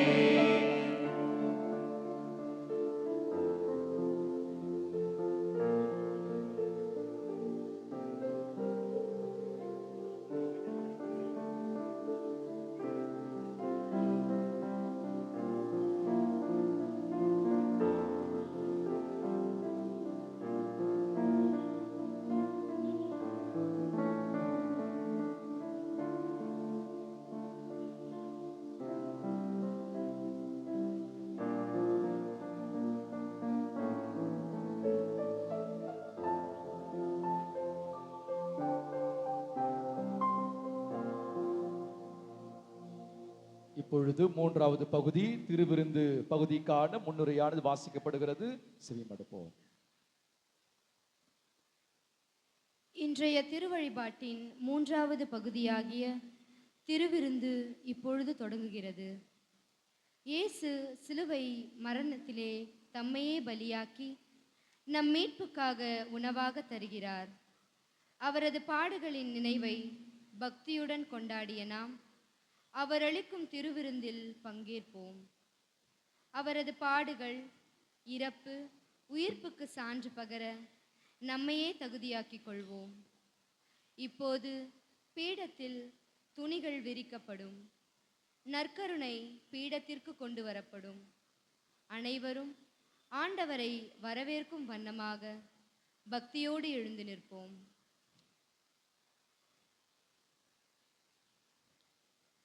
மீட்பரின் கட்டளையால் கற்பிக்கப்பட்டு இறை உமது திருவுளம் விண்ணுலகில் நிறைவேறுவது போல மண்ணுலகிலும் நிறைவேறுக. எங்கள் அன்றாட உணவை இன்று எங்களுக்கு தாரும். எங்களுக்கு எதிராக குற்றம் செய்வோரை நாங்கள் மன்னிப்பது போல எங்கள் குற்றங்களை மன்னியும். எங்களை சோதனைக்கு உட்படுத்தாதேயும் தீமையிலிருந்து எங்களை விடுவித்தருளும்.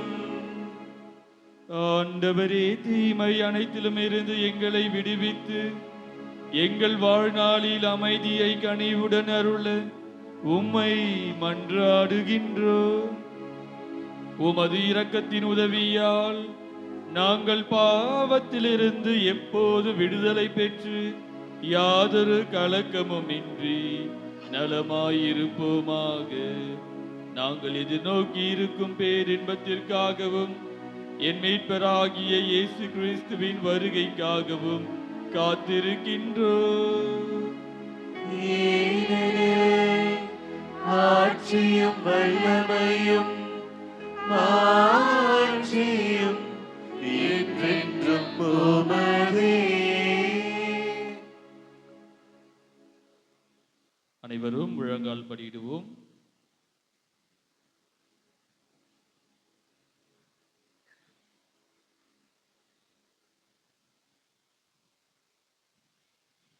இதோ இறைவனின் செம்மறி, இதோ உலகின் பாவங்களை போக்குபவர். செம்மறியின் விருந்துக்கு அழைக்க பெற்றோர் பேறு பெற்றோர். ஆண்டவரே, நீர் என் இல்லத்தில் எழுந்தருள நான் தகுதியற்றவன். ஆனால் ஒரு வார்த்தை மட்டும் சொல்லியருளும், எனது ஆன்மா நலமடையும்.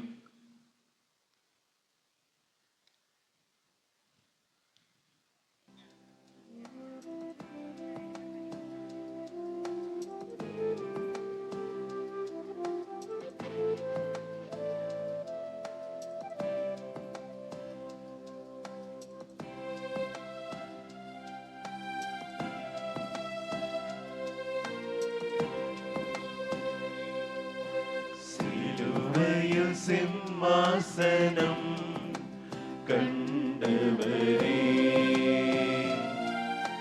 சிலுவையில் சிம்மாசனம் கண்டவரே, சீதைந்து சிதறி எம்மை சீர்படுத்தினே,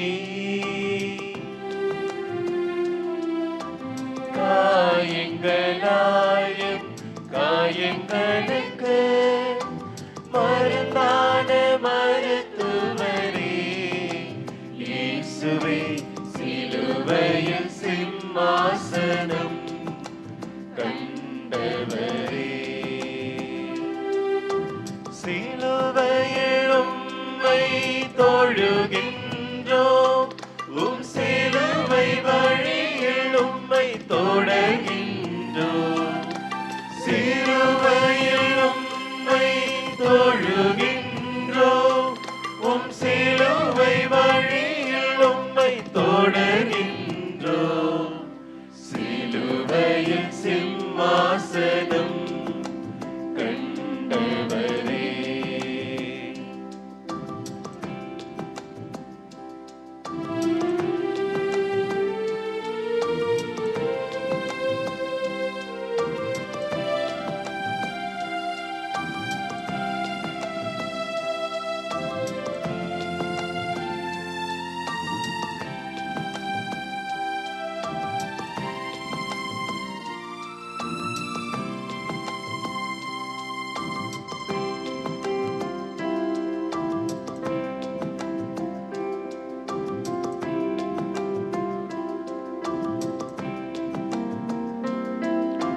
பச்சை மரமாய் நீ பாடுபட்டீரே ஐயா, பட்ட மரங்கள் நாங்கள் பிழைத்தோம் எம் தோழருக்காய்,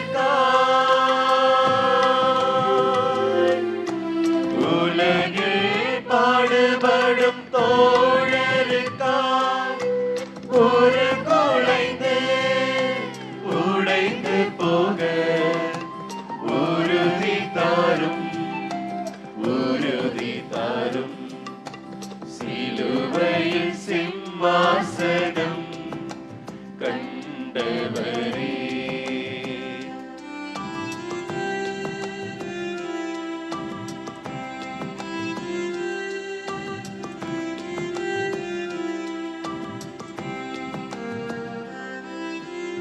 எனக்கு இல்லை என்று சொல்லும் போது அதுவே எனக்கு சிலுவையாகும், எனக்கு இல்லை என்று சொல்லும் போது அதுவே எனக்கு சிலுவையாகும், சிலுவையின் சுகந்தனையே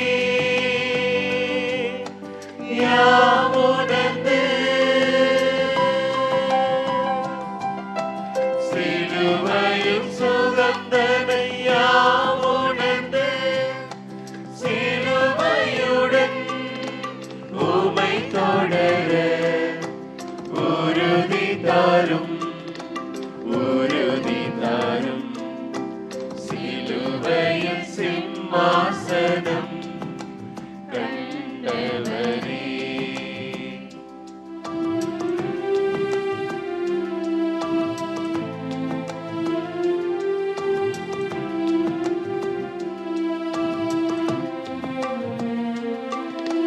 விண்ணும் மண்ணும் இணைய சிலுவையானே, மனிதர்கள் இணையும் கரங்களானே, விண்ணும்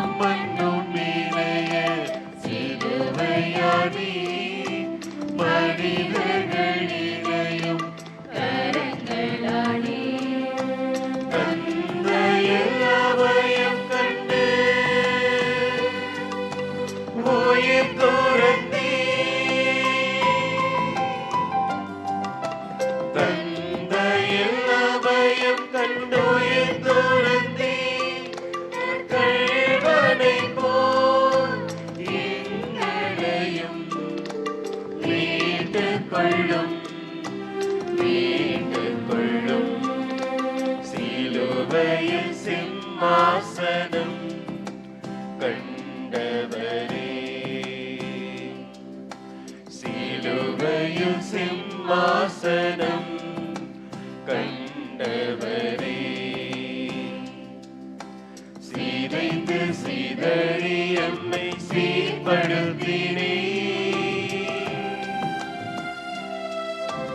காயங்களாயும் காயங்களுக்கு மருந்தான மருத்துவரே, இயேசுவே சிலுவையில் சிம்மாசனம் கண்டவரே,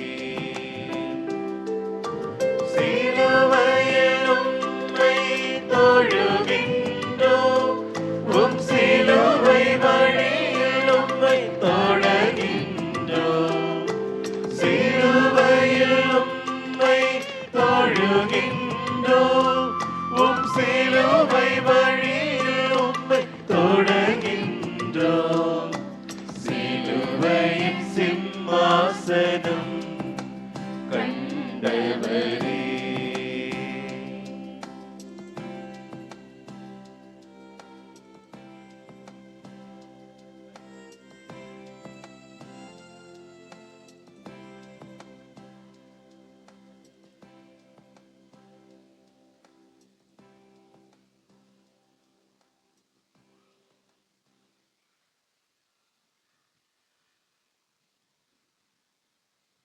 அனைவரும் இறுதி மன்றாட்டிற்காக எழுந்திருப்போம்.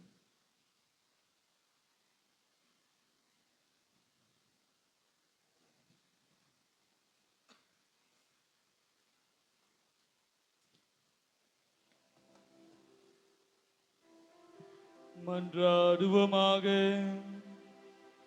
என்றென்றும் உள்ள எல்லாம் வல்ல இறைவா,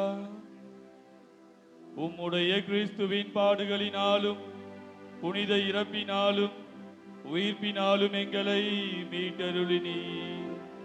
உமது இரக்கத்தால் நீர் ஆற்றிய மீட்பு செயல் எங்களில் நிலைத்திருக்க செய்தருளும். இவ்வாறு மறைபொருளில் பங்கேற்பதன் வழியாக முடிவில்லா இறைப்பற்றுடன் வாழ்வோமாக. எங்கள் ஆண்டவராகிய கிறிஸ்து வழியாக உம்மை மன்றாடுகின்றோம்.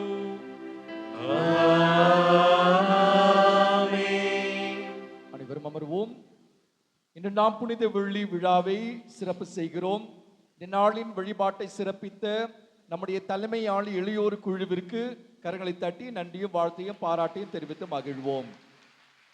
நாளை உயிர்ப்பு பெருவிழா வழிபாட்டை சிறப்பிக்க உள்ள அன்பு உறவுகள், நம்முடைய தலைமையாளி அருள் பணி பேரவையினர், நேற்று இரவு 1 மணி நேர ஆராதனையை சிறப்பித்த அனைவருக்கும் மிகுந்த நன்றி. குறிப்பாக பக்த சபையினர், இளையோர் குழுவினர், பங்கு அருள் பணி பேரவையினர் மற்றும் பங்கு இறை சமூகத்திற்கு சிறப்பு பாராட்டு.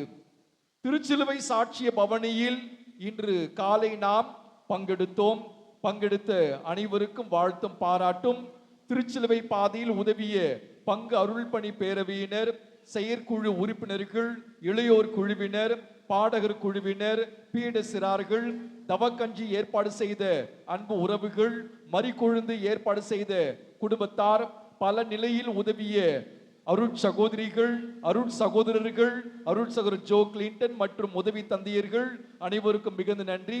கரங்களை தட்டி நெஞ்சார வாழ்த்துவோம்.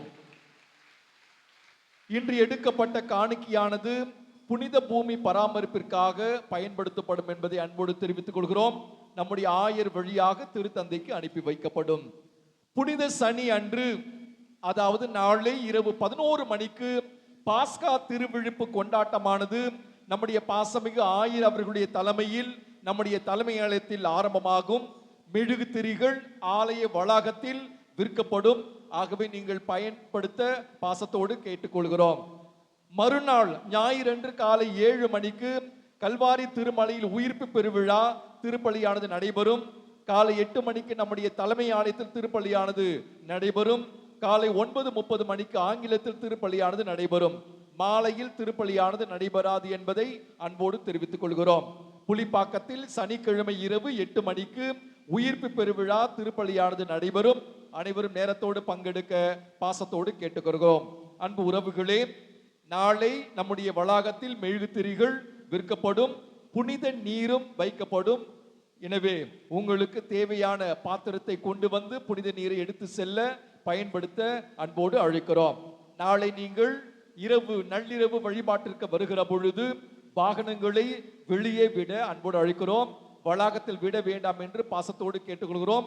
வளாகம் முழுக்க இருக்கைகள் போடப்படும். மக்கள் அமர்வதற்கான இடம் அது போதுமானதாக இருக்கும். ஆகவே தயவு கூர்ந்து வாகனங்களை வளாகத்திற்கு கொண்டு வர வேண்டாம் என்று மிகுந்த தாழ்மையோடு கேட்டுக்கொள்கிறோம். மீண்டுமாக அனைவருக்கும் மிகுந்த நன்றி. அன்பு உறவுகளே, இறுதி ஆசீர் முடிந்தவுடன் அமைதியில் நாம் கலைந்து செல்லுவோம். இறுதி பாடலானது பாடப்படாது.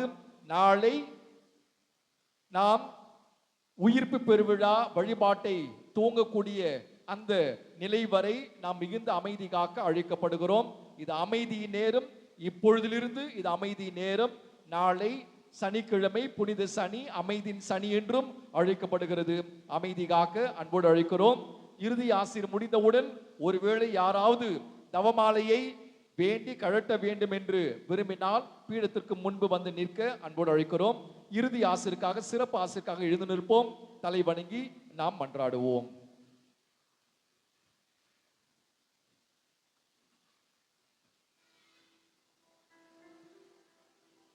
ஆண்டவரே, தங்களது உயிர்ப்பின் நம்பிக்கையில் திருமகனின் சாவை நினைவு கூர்ந்துள்ள மக்கள் மீது உமது ஆசி நிறைவாய் இறங்கிட உம்மை வேண்டுகின்றோம். அவர்களுக்கு மன்னிப்பு கிடைப்பதாக, அவர்கள் ஆறுதல் அடைவார்களாக, புது நம்பிக்கை வளர்வதாக, நிலையான மீட்பு உறுதி பெறுவதாக. எங்கள் ஆண்டவராகிய கிறிஸ்து வழியாக உம்மை மன்றாடுகின்றோம்.